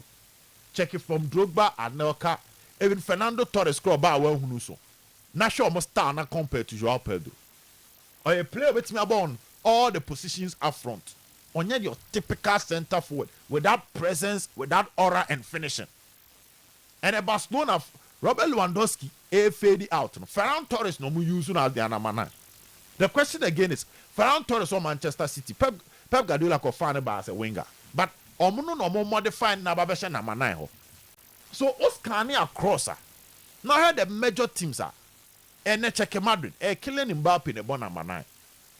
Gonzalo Garcia and Shane Bimbosa, though he's a wonderful player. But I'll check him Madrid level now. He's fit for the bench. It's a say number 9 and what about 150 million. It's a home heading. Oh, Pebiata, Oberton boarding. And this is a player. And let's go Madrid. What was the buying price of Mukofari Free City? 80 million. Into maybe the 80 million about the top. Me develop no. As I have more experience. Now the value arise here. Won't me for anything less than 100 million in back because you need to present a figure that will convince the selling party. Say, Menje, despite the sacrifice, despite the vacuum, down, my Menje na men come market in Sunko Pebi. Is them too? And then cast a bot strikers bear 5. I quite door more. What's over break? Because the boy Hurricane now, when you say quiet down, you probably talk about Victor Osimhen. Dortmund guy no so as a man for said engineer Sheru Gorasi no a man for Koswa or more doubt and until at the point na Barcelona Vlahovic on said that convincing player Juventus on no more consider that is why United here fast go for Sesco the era where the abundance of strikers no in Obium so now their supply is low but the demand is high and therefore so too a ban is how the market sense more the price will definitely go up. 150 is huge money. And maybe a chairman can fan bear Avareso, but let's go to 80 and a whoopee be albebre and a one alcopeno. And you see that PSG system no based on Bona Avareso Bono. What I say you can easily fit. You can operate from the right, you can operate from the left, you can even play as a supporting striker whilst you have your leading striker. Coach no so sharp. Idea about and no to PSG used to Dembele 2 seasons running as a first 9. So to be the Champions League back to back, you need to modify your style and introduce a new energy so that you can still remain competitive. And me sure say no idea Enrique Sha be man decide say obeko marketing for Alvarez. Nti omo per strike am so to omo nyiro mutamu na AI thing when you analyze the market size. Muto Rashford na me the man we see. Confidence is a lot. A simple word. But Abrabono, you need confidence. Rashford say free kick against Real Madrid. And so be all share game ni biano. Rashford could jina born who first mutun ko pass it. Then you would the na Rashford samba and chinobo free kick no. Then after the game you bisa Rashford question say then a man changing a thought from passing to so o shoot to direct. And I say na Danny Olmo ni Pedri. And I catch and say obetimi shoot to ashe. According to Rashford, I say what training grounds no boy and she. Inti no aye oni ni mu gidie so obetimi abo. But in some now Pedri ne Danny Olmo catch master abo. that alone was enough push. Emma Rashford ball born to atrem. So to say Rashford and Mekasa same way. There is nowhere you discussing Rashford free kick now about Danny Olmo any Pedri team. But they were the firepower. Espake the belief in Rashford. Emma and the ball born share. Said you might be a character or Manchester United.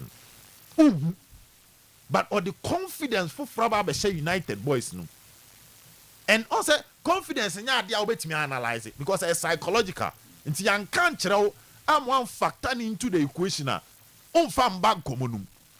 Into but that is the magic of Carrick. Shekobi Menu.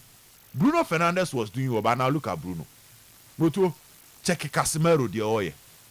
Na check it. The other players, Sesku Moniade. Inti me share the type of coach in a Carrick here now.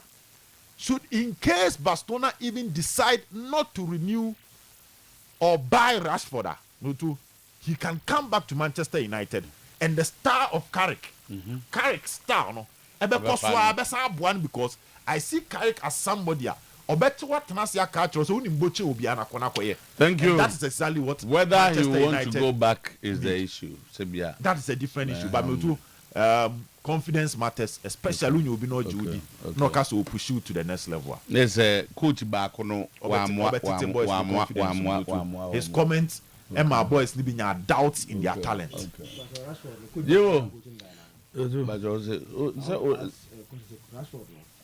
Coach back on coach on the lifetime. Just when you be inspired until coaches inspired him previously. Okay.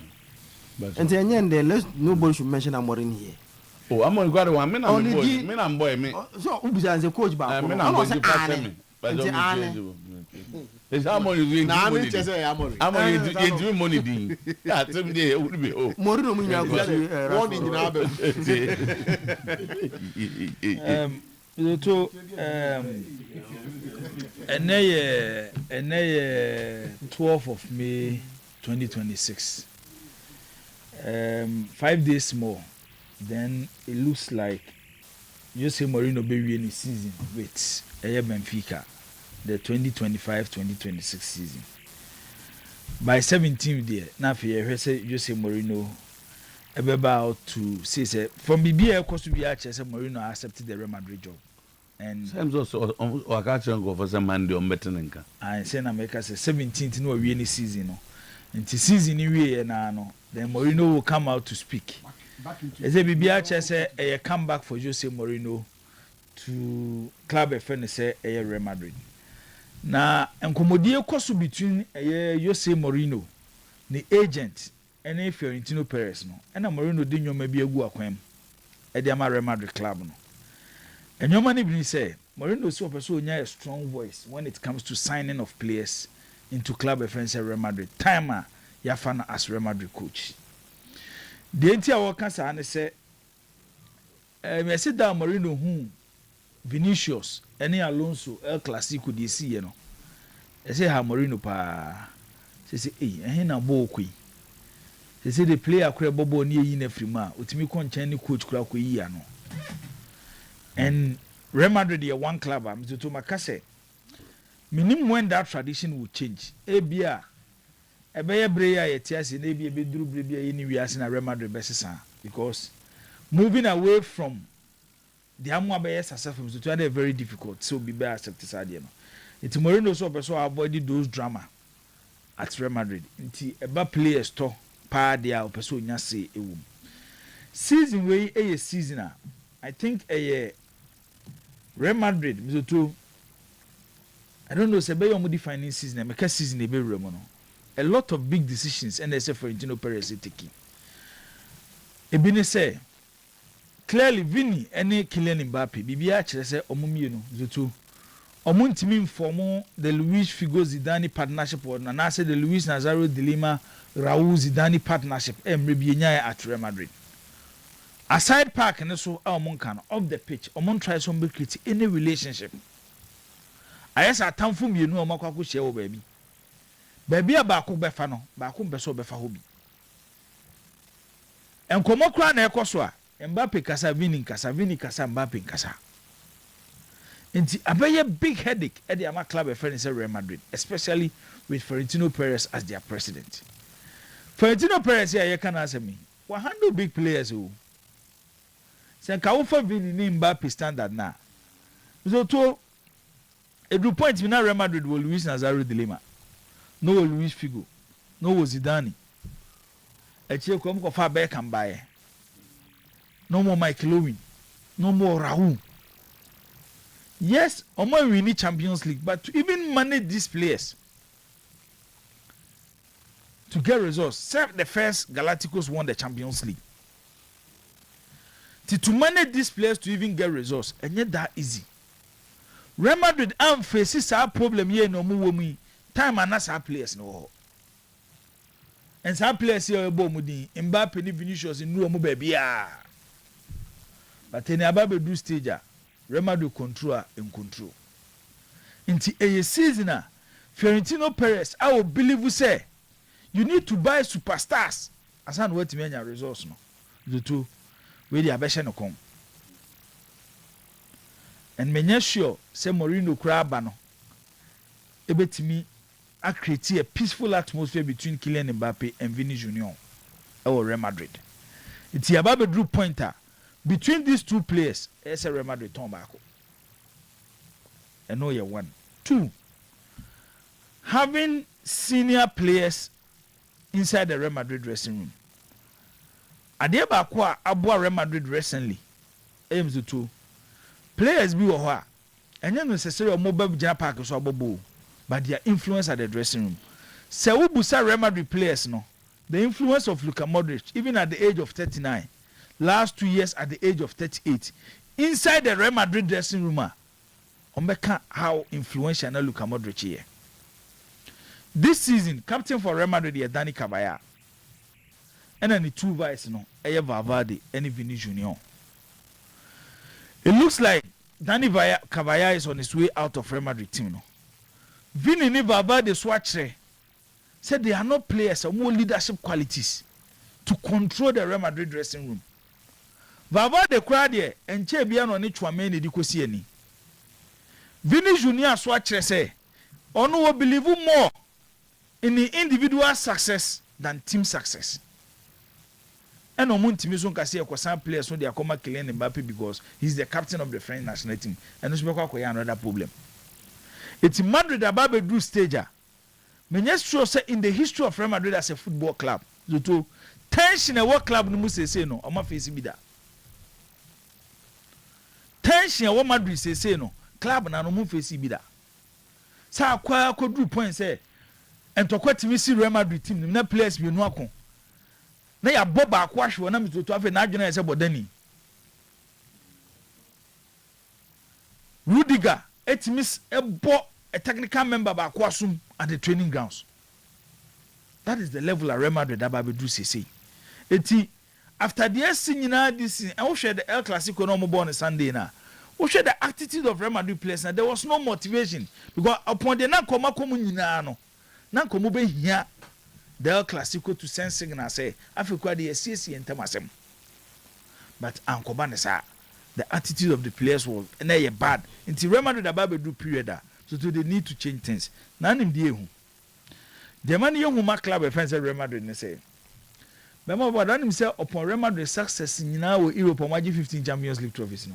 And I know am catch Zakito I know want say winning the Champions League so is very difficult. Very, very difficult. Unim. You started Champions League in the first 5, Real Madrid Nigeria, till 1960. From 55 to 60. And almost Abeji the 6th one in 1966. After winning 66, it took Real Madrid 32 years. As I was almost 7th Champions League trophy. 32 years old.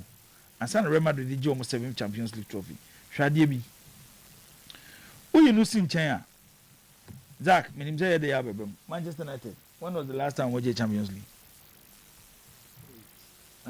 2-8. How many years? 17. Okay. When was the last time AC Milan won Champions League? 2007. How many years? 19. 19 years. Okay.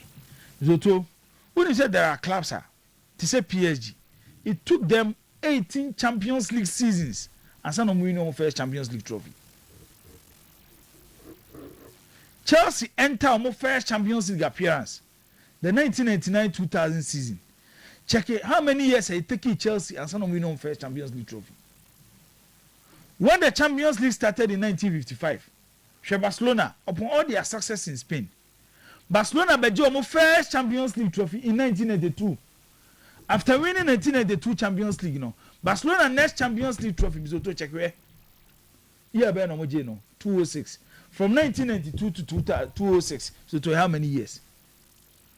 The fear and they around Real Madrid club and say there are emerging clubs. I'm to traditional Champions League sides, which Emma Champions League some years to come, winning it be very difficult. Clubs ni bini PSG, clubs ni bini Manchester City, clubs ni bini Arsenal. Looking at how these clubs are being run, kind of profit or making, how enable it difficult to even get their players. Because can they players your mobile name? Your boss season in here. Can F for my Real Madrid so pe Bukayo Saka and one so akofano. O pe Declan Rice and one so akofano. O ko PSG no so pe Vitinha and one so akofa Vitinha. O so pe Kvaratskhelia and one so akofano. O pe Dembele akofano. O ko Manchester City. Manchester City at a point their most important player now Rodri, who is a Spanish.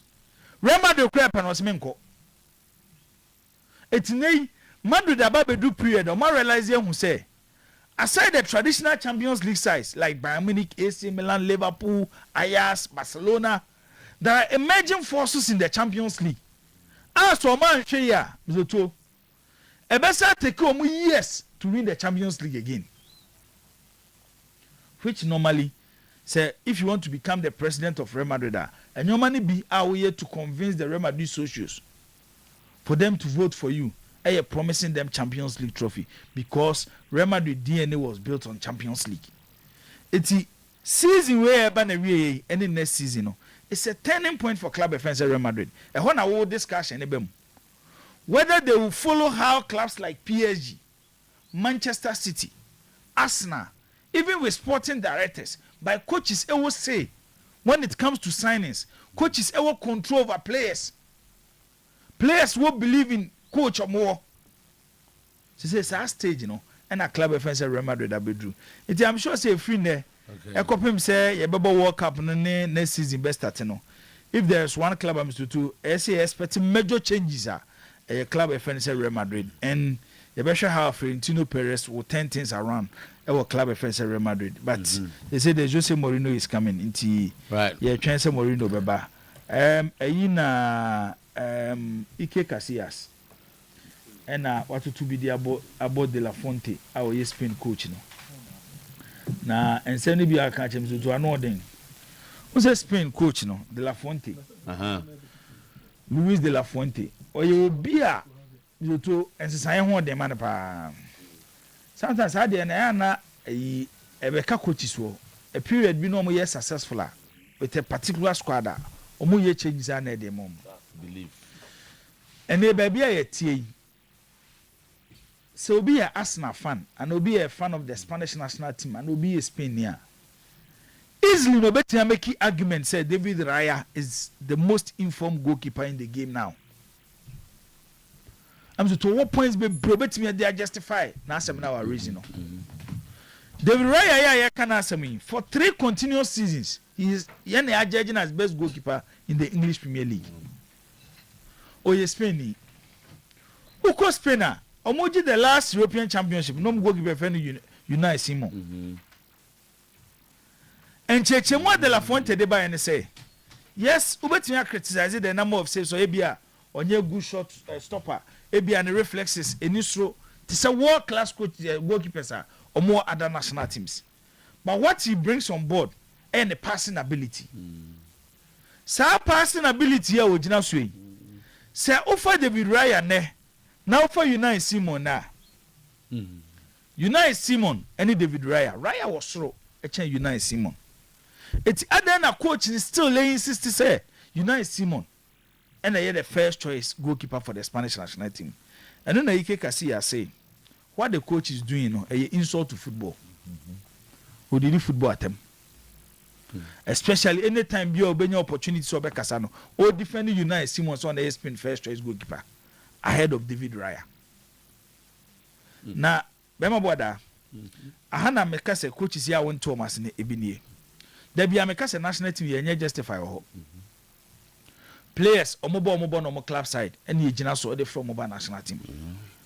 So what should the last 2-3 seasons even after Spain winning the European Championship now ebeye din so be betia convince me say United Simon still should remain Spanish number 1 goalkeeper.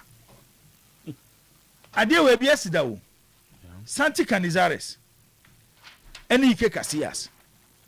Time Casillas been your opportunity but that Real Madrid post as first choice goalkeeper from the 2021-2022 season. Any day or chair in the Real Madrid goal post. Canizares was like a god when it comes to the Spanish national team. But the drew points bina Casillas say the kind of form now woman won't team in fact Canizares into Tono Hono. Spain taking a bold decision. Ebe make Casillas their first choice goalkeeper. The time I will in the career with the Spanish national team. Check what Casillas did with the Spanish national team. Right. Won European Championship trophies, won the World Cup, which na Spain NGB da. Eti areas ni bia, Spain taking bold decision for them to be among the favorites. And no more but yababe how important a goalkeeper is. Now what's saying a goalkeeper? One, or in a top level club football competition, this is Champions League. Or the ama club and I'm kwasu kwakwaji Premier League. So what Timmy Jinan and Naso Mizoto, I a lot of saves. And then the club at Bruce level now. And you will be our young mid table goalkeeper.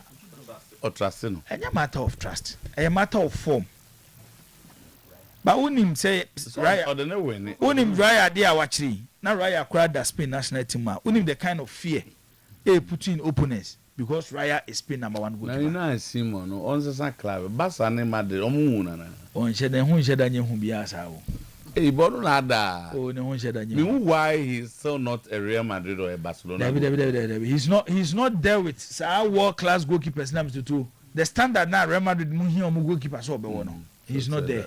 I think Mizoto Friday Monday and De La Fuente be name on Sunday 55 man squad. After no near to this one Mizoto everybody do the final 26. Until 6 p.m. about my first game at the World Cup no. This debate be raised because one Seraya Champions League or Premier League.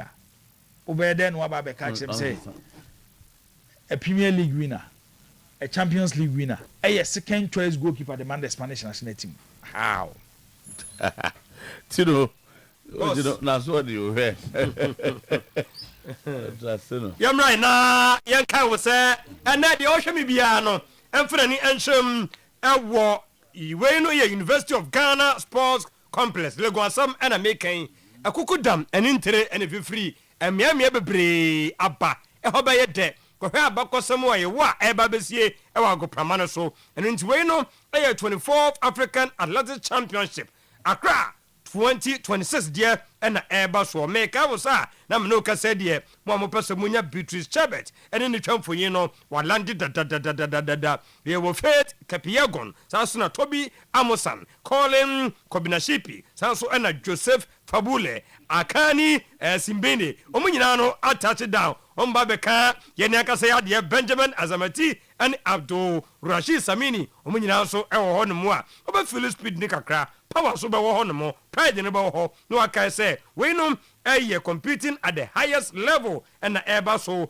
ene ye and na efiti ase eto mo akopim kosiada nti ene kɔhwɛ ceremony no open ceremony ni bi ni ha wanyema bɛkɔ so ɛwɔ hɔ na afei daakye bi no wɔ so de ayɛ abakɔsɛm aseda bi wɔ hɔ no mu a ɛyɛ powered by Ministry of Sports and Recreation saa so na Confederation of African Athletics and Ghana Athletics was to be there feel it live witness history wei ɛne nea ɛtɔ dwa ɛwɔ hɔ meka wo sɛ World Cup deɛ nkuro no ɛdɔɔso na mmom say USA and as Canada there the minim and say actually din said yes obed ebeka no Sprint N Limited or no na enya kruwa no ana se wonya body na kruwa so obetimi di wako and waka cha was package ni kruwa no fiansa no menum just $9,000 to ato no mo e den hihye mu ntia goduru sa na me se visa wom flight ticket wom hotel accommodation march ticket intercity transport ni nyina no ehye mbi kama wo ba fa show trim se 500 Ghana registration fee ni de wo de beto $1,000 non refundable deposit for visa processing no and the actually refunding 50% payment of $800 no and also dia balance no obenya na ye bibia kra no successful visa no aba no na 50% no wo de aba abeso so and ji sabi nyina no wo ko Kumasi airport na about wa obenya nchemu no mo bomodim na wuram omo Kings College adjacent Otuo-Acheampong Rural Bank monso amwo enkan no Accra office 69 Ajingano Road East Lagos and American 0598 742 171 0203 064 820 no modern enya Sprint N Limited no do akopiem ewo USA and as Canada skala crane na fe won so watimi akohwe bi China no akofa nyema bo modern awura US nso na hwese de hon so esi etie Green Life Hebrew wasime nka wo se eye bibini to maplas edoni die de nyene de keke oye adwuma papa na ko ho akonya so dada workers oh etimi sa yade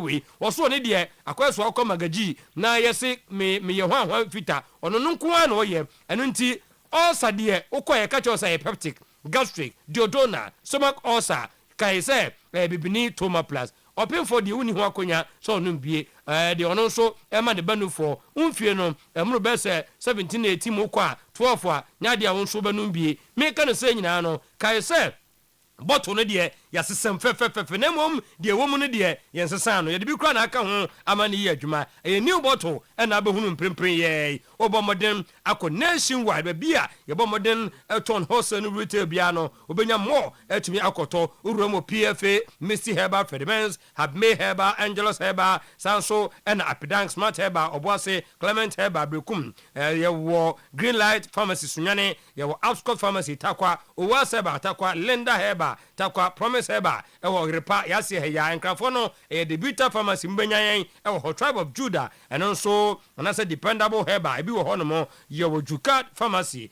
yanso na Kumasi Kolinak Herbal the Beta Pharmacy 0541 337 816 0256 431 200 nuanya Green Life Hebrew nuakotu osa no ase amanyema akoyie ene adwabo bia wo kwase no mani pie ho a wotime hwana na sabe wa ba wonum ne nyina ne se wo bone wedie no ho ka enye ni nyina no na sabe de bia no meka chewo se ahanko a ye omubombodem ekopie mu amanone na osumrofo ma no nya weda no nkwa ne se ma mo ho ye fe leku sopu na mudware papa Ghana fosu nya bia eye no mso wani ye be bia mamo kwei eye camel natural selection shower gel na de etene se King Dave na akofa na obi man so e de aba de wo eno ho beje ene de ema wo we chocolate koko anasa we ni patuntumu a eyi kala no we enkopopo ho na se ne bo so enye den do type bia obia no ene yi de ama wo ye wo blueberry and lavender coconut and vanilla aloe and milk avocado and papaya rose and white tea and your honey and milk e bia obe recommend bia no ye de be ma na de kodware abon so adwaye ho aye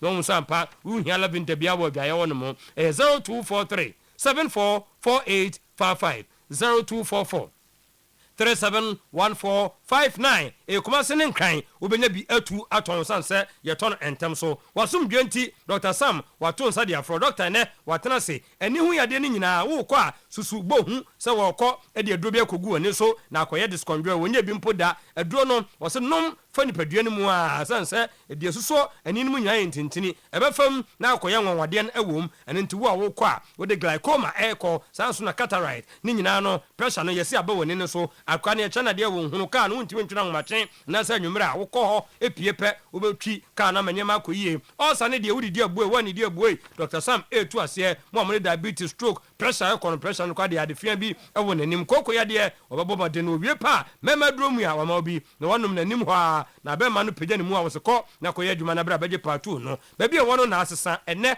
wo behunu abrepo first grade filling station hɔ asoro ɛna abi ho no ɛyɛ 0243 001058 0243 001058 medimenu wie legend airtoa so JM Ado and Sons enupa no ɔde aba de ɔpɛ so ɔda no ɔda yie paa no ɛduro ne ba akɔpɛ well sleep spray oba modem na 30 minutes before bed oba modem di bigu touch ma se pa ɛna ne befa wontam na woda nya se madaka kra meniate da bi ebinya dia ebi ebesie ma wotumi da ɛna ho kama ma de ɛkye no na gye so wedie no ahyehye kama owie pa ka so pemfo ne de ma kra nufo ɛnka ho kilka som ne de obi utumi ka kotobia na gye so wayɛ surgery ɛnkyɛye opese na pom ne ye ne dententem wona na se ne chepa de bia no na nteka kra no abra waduro ye ba akɔpɛ ɛyɛ kilka tablet no and a daily over 4 tablet ba ko we are a din na just sade no afro no mo 1 plus 400 suspension e de obo modern na nya bia kra no what the man no liquid wine no na yen so ya bo modern afa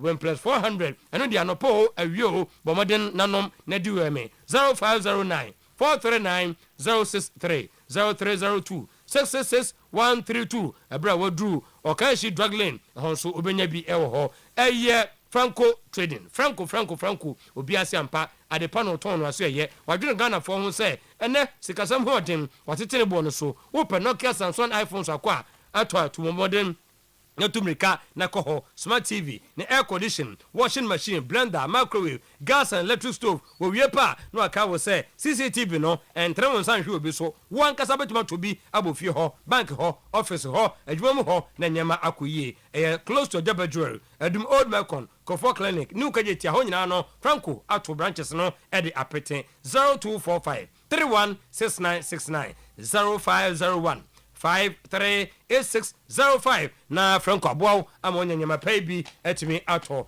1131 legend eguso antenkonya. Thank you very much Dasipi babo yenkwa na afi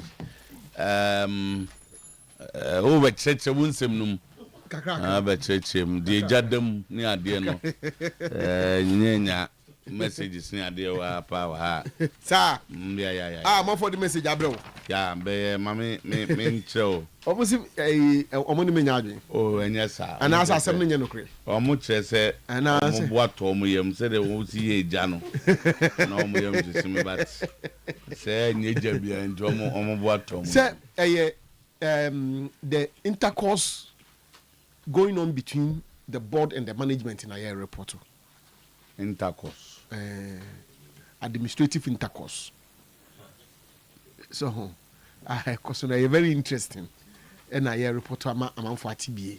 On say for some time, Uncle for another will be share with out. That's Bachelor Debbie. Sir. Oh, be the main confront me now. Body you who do now management in this idea na cost as a team ya to jemu as I say near the day.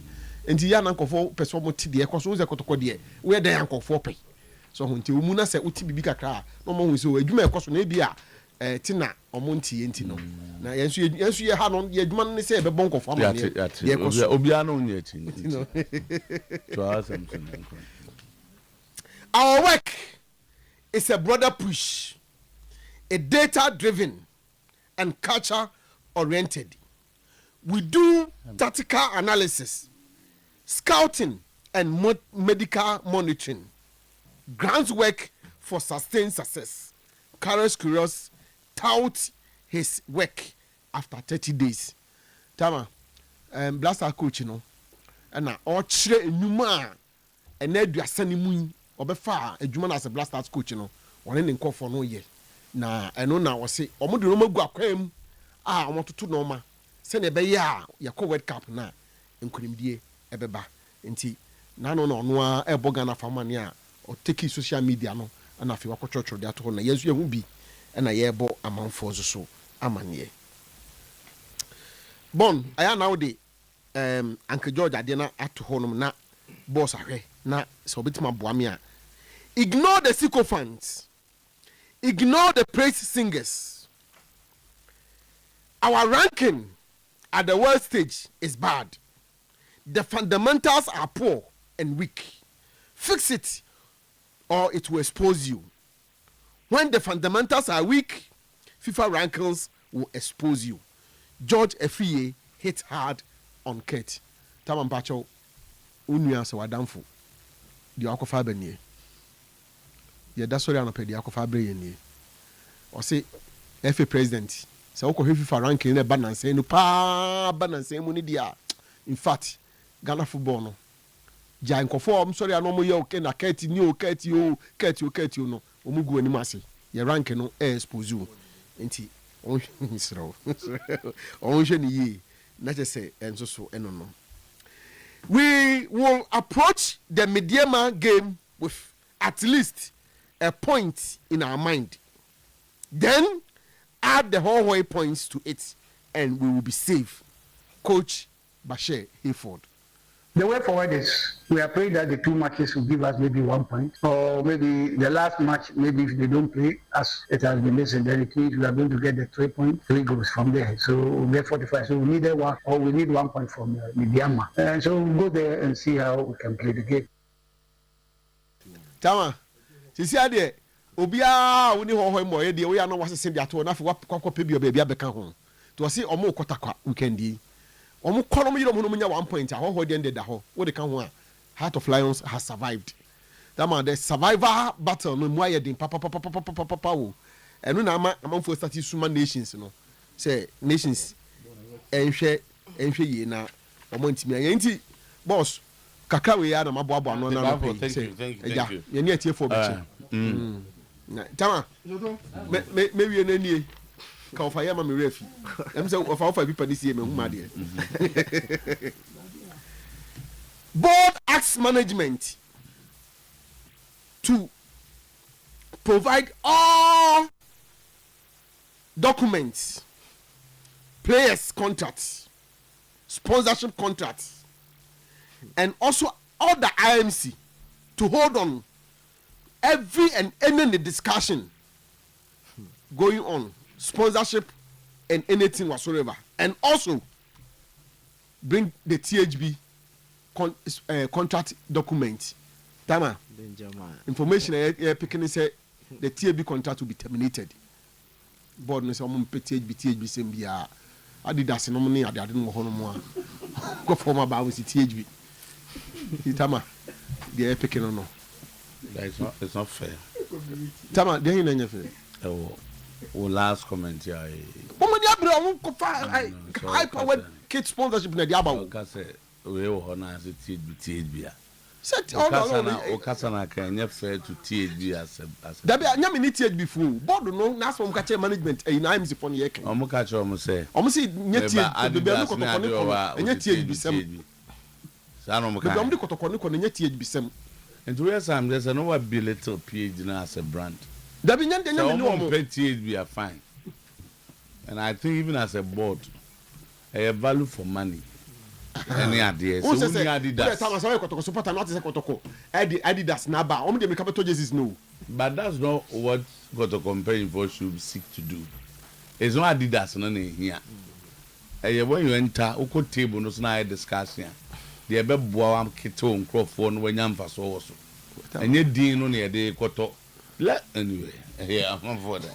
Yeah. But that's it. They are picking up no. Yeah, Some technical institute almost sports department now. Some technical institute. Yes. Unim ho. Petem ho. Menim the exact place at it is there but that be say what time shall round about na o fra kwa. I was a go bi wo. We send if so one. Just after no school no one. Ekwan no. Shekwa. Oh, this is an friend. So me say na ntesa dey order that. Say you dey on e wo me. Not justice. So mu kwem.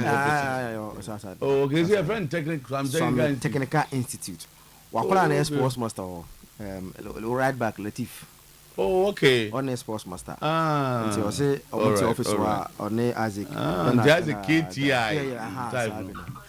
Okay. All right. Near Chio Munina. Zoto. Latif. And Chevia na one of the I know crewman say you found Colombo Kotoko. Omo can we have a bree you found Colombo Kotoko. Now the tone has changed. Recent DC and the found promoting Colano, Yaman Colano chance. Yaman Colano born pin phone bomb munyadi. Yes, omudika because maybe what they've seen season is how I call you know. Yes, as one country almost say Kotoko. How ya bird Kotoko on history in the background, listen to Kotoko.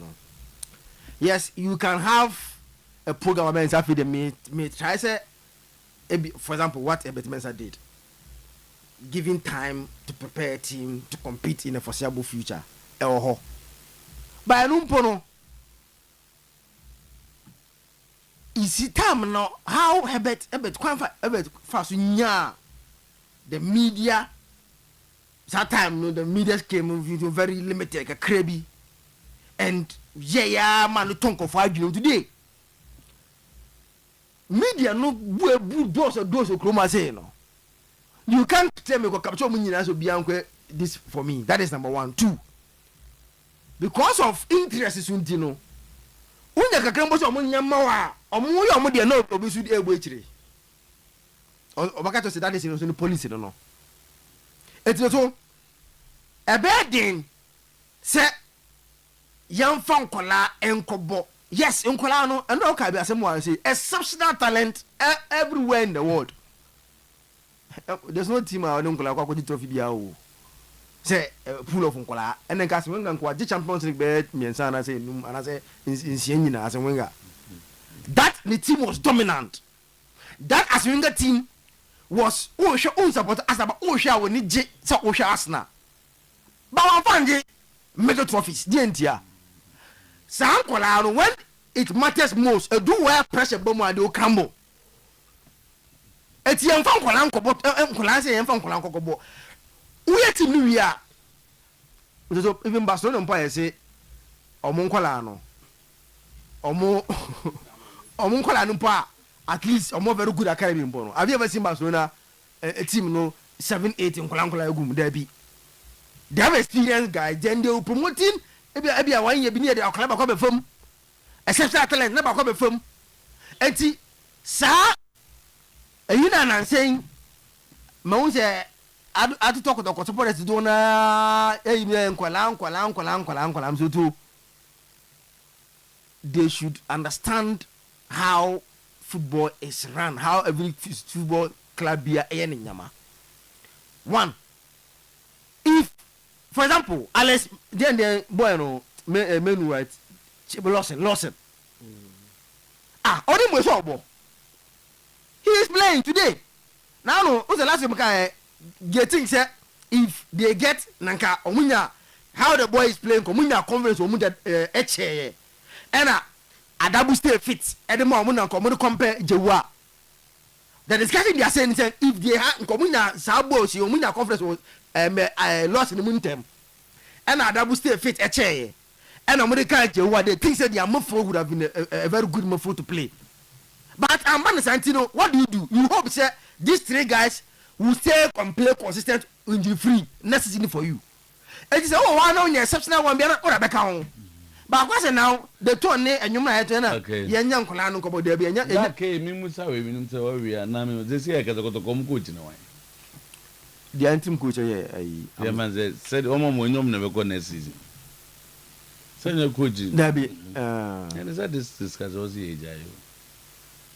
Coach in a bar over players or 1 or more Macano observe was selected.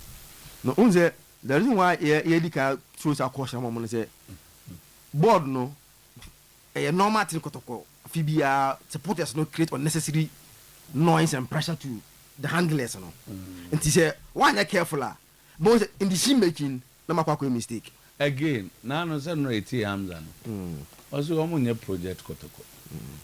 No, I want to believe say Kwaya never saw can one Manchester me.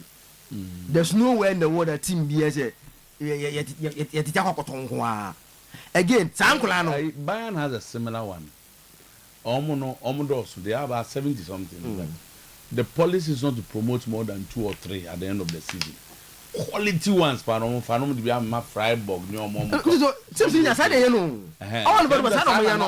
There's no single team so we are here. Ubenya 2 or more. I feel be some more than crab. There be a young how we be out. So, Sana, no. And see, I'm saying to one church, they won't come out would ye to was in Obianca's word in Gualana. No, I mean, when I caution the supporters, no. Oh, this how they do and create unnecessary pressure. All right. To the handlers, no. So now what create here be a. You be going to go on TV. You can't. So when the I'm say Acho, but for you know, what I know is they only requested from the IMC and say they want to or more sponsors na OCC no. They want to have the documents, you know, and go to. My main question because I'm not me problem. Have they met as part of the transitional process? What I know say they have not physically. They have not been board meeting like say. Be a board ni invite management to brief them. Board already they've made you come on. Say they are not inviting the management for briefing. On say no. Say your briefing be why then they are coso. Okay. Some briefing and they are coso say. All right. Or more and they are coso. Those things that have gone on. So but yeah, inquire na. Come on in here. Money the pa. Da mudi anya ni na. Na buto nso the oil communication expert. Sunya kaka. SPD hu. Ajibo na communication. Or just a degree holder. Yeah, our communication. Amen. As a master's mo ya dey too. Juma we are now ready to masters. Another day that is our discussion. Another day that is our discussion about. You will just watch. One thing in communication, when there is a vacuum, there's a communication vacuum between even leaders and subordinates, between directors of a company and their customers. So vacuum no, and stay idle, sir. It will always be filled with rumors and misinformation. Idea when you pa. Se soro for ni ase for no, mundi mo ho nkoma. In terminum finfin obi bibi ba be hye ho. De ba be hye ho ne se obi na so kotete esoro for ne prono na no a. De be fa na sum no, oba no abeka. The friend grapevine. Yes. Onya ni nyina pepe Onya ni nyina. So it will be a bit of rumor, unconfirmed stories. Okay, maybe so the dangers, ever said, a spread of rumors. Yeah. When official information is missing. Exactly. Misinformation. Exactly. Disinformation. Exactly. And all of that. Oh, definitely. Would you ask me? I know what you're and who be na cost work otokono. From the day our board was appointed, ebesine, there is a huge communication vacuum. Inti ama dem hono hona yesum. To be be obi ade obete no na ode aba. To be ko supporters no ode omoka. And now someone teach you free penny for no. They are not able to make or form informed decisions. Yan kan no krencha asanto court company for. Yan fa sa ade na run a club. E kwa ete say ase ya tiada de be CBNC ye ko no. E brano se nkita hodie ye adwuma. It's a saying chirichirimu ye adwuma between the club and their supporters. And this youth team boy boy and Hamza Kran say kasa. Maybe after this game, the communication department should at least tell us what is the club's plan concerning these boys to kill any form of conversation. Be create unnecessary expectation, unnecessary pressure. But there's nothing.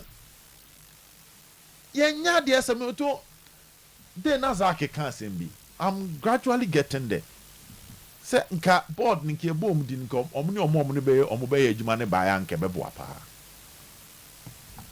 Because clearly you don't see the rhythm and the chemistry between the board and the management. Things are too slow and a setup. A bit me a set up for something disastrous next season. If you are so we'll start on a fresh page next season. But san your man kiti we nyina eboa no na enya an effect on public opinion. And company bia you need a perception from the public and the opinion from the public. He say okotkochi 10 bia we ni tirimu no bo na nkwala yi boyi na siesi ehu omo. E bia board ne policy ne nyesa. Enti na since won hu omo pe ebufu oba no. Oh, especially so ofofro ne ba na nkoyi a. Enti branu nyina esi etietie de abonten ka. Ni ahwe de yeso ye ni apekwan a ye betu bibi atum na ama asoroche na kokama ontwa ama asoroche ni yiri nkosuru sei and son of so be a rescue mission. No to I don't feel things the way it should be run. I mean, who is that? And then you come by yourself. Before board never ban. Not allow Safu to go about Tanaka. They've started negotiation with some of the players. Now lawyers say board na catch them say bibi omun season. Into a chinabino. In Komobi bet me about say players be crap kotokwan sign your mono. A board ne mo koy. Oh set up na eba. Intinka Menezaki admutu ka board ni nipa bayananka from day one. They start explaining the policies of the board, the direction of the board, how to even court the brains and the minds of the supporters to dance towards baby aboard nekwa. I think Sebebo pay because this whole THB sponsorship conversation a bit basic, but there is always conflict. Say idea order than yes, sir. People have issues with changes. You don't conform here. Change management or me expert when it comes to change management. They will know how to manage changes so that the public will accept it. If you are Chinabi, na nkofo trima o bibifu fro bi say na ba bon say de be ba no kra no na enduru dada no na no so ba be yasem foforo. So I'm not really feeling the vibe from the Kotoko board me too. Though Kotoko bobo a omu yiska omu providing your money, but I think for their first bare 3 months, no, they've not really. How many 3 months? Of course, Omoko. Okay. Do I me? Jibo Brena. Mami Blasters coach no. I'm sending a message no the amaya no. I know them. So 30 days. So far Juma waye as Blasters. One no. Why na me calculate the matches no so. I said the easiest job I wanya e was as you Blasters Juma no. Eno kwa na Juma wo mre. For me can easiest no. Me chese I don't know. Ente hunya kwa zo beka so wonder. Ezo wada. What kind of man was why? Makani nyina. So we matches the number of matches I'm the calculate back and minimum so more analyze there. Mamisa question. Anyway, Blasters coaching. See a man till the end of the World Cup. Maybe a Blasters ye Jenny Bissino. Yes, you know okay. So Ghana ends me and qualify from your group stage and Blasters coach you didn't lose. Oh, but he wants to achieve. No, they no lose. He want to achieve. Based on what he has achieved previously. Say no, we go to Blasters and they Blasters. Now me do anya here at the World Cup, but they no lose. Or do World Cup so I had there. No better the World Cup. O send any na option. O better no the World Cup. Oh, now more the World Cup do more. We analyze 170 matches through live monitoring. 30 live match observation, 75 play and that is good. I know there is good. Yes or yes I did, but me problem ne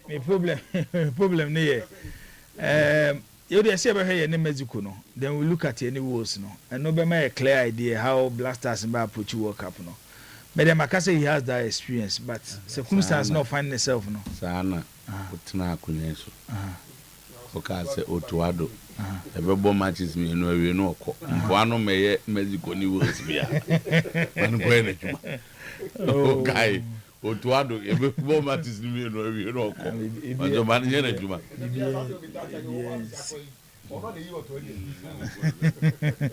Otuado come dey na akoso dada o. Ba no mo train the right time na mzo to mo dey apamo no. Ba ma boada. Meti ba for one contract in the same say anyoma no. Me dear, me on say I have one stand say Kumasi Asante Kotoko as a football club, e like nyoma bebreu. As a football club based on the size no am to it no.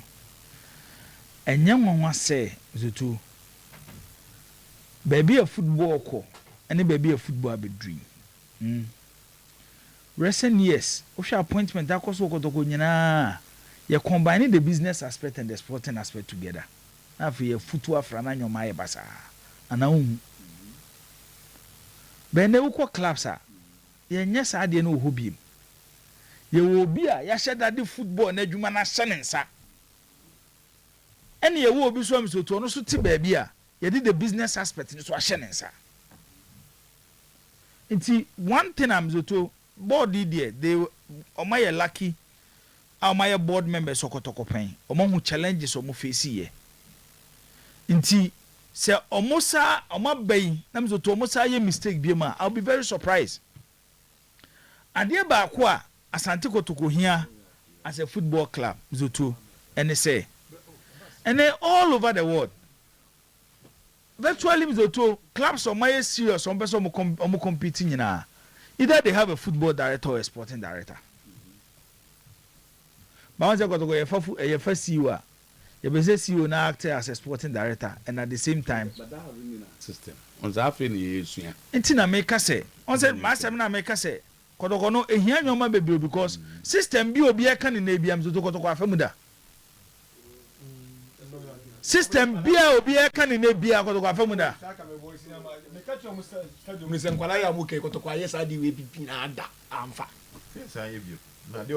so tell me say but ne no Zoto how football clubs are being run e ade e da ho aye nyina ye hwe ene ukoti obi a na da be na CEO ba CEO ni ebekwa fana ba no people are expecting the CEO to even take decisions on players contract, on players performance, on players one na yes ade no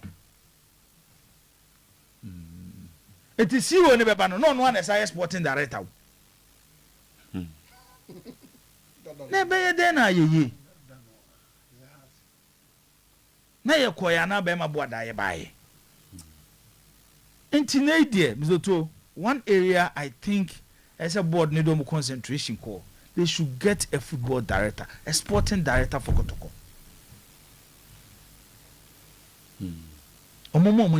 I think that should even be at this stage, you know. Communication and on the name and say there's a loophole, the vacuum the kind of. Oh, you mean you no, I'm saying that is the concern of people. So state. Oh, yeah, because IMC phone.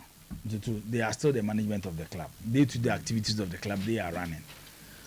The natural human being, especially when it comes to part of what now you wanna because they know they are omojumane banewe you know. And a baby na adwuma mo yomojemu. So tell me say. But ebia elsewhere, bema boda Kenya sa. Say you don't expect the board chairman to come out to speak. Whilst the management you need their permission to also communicate. No, na say bibi.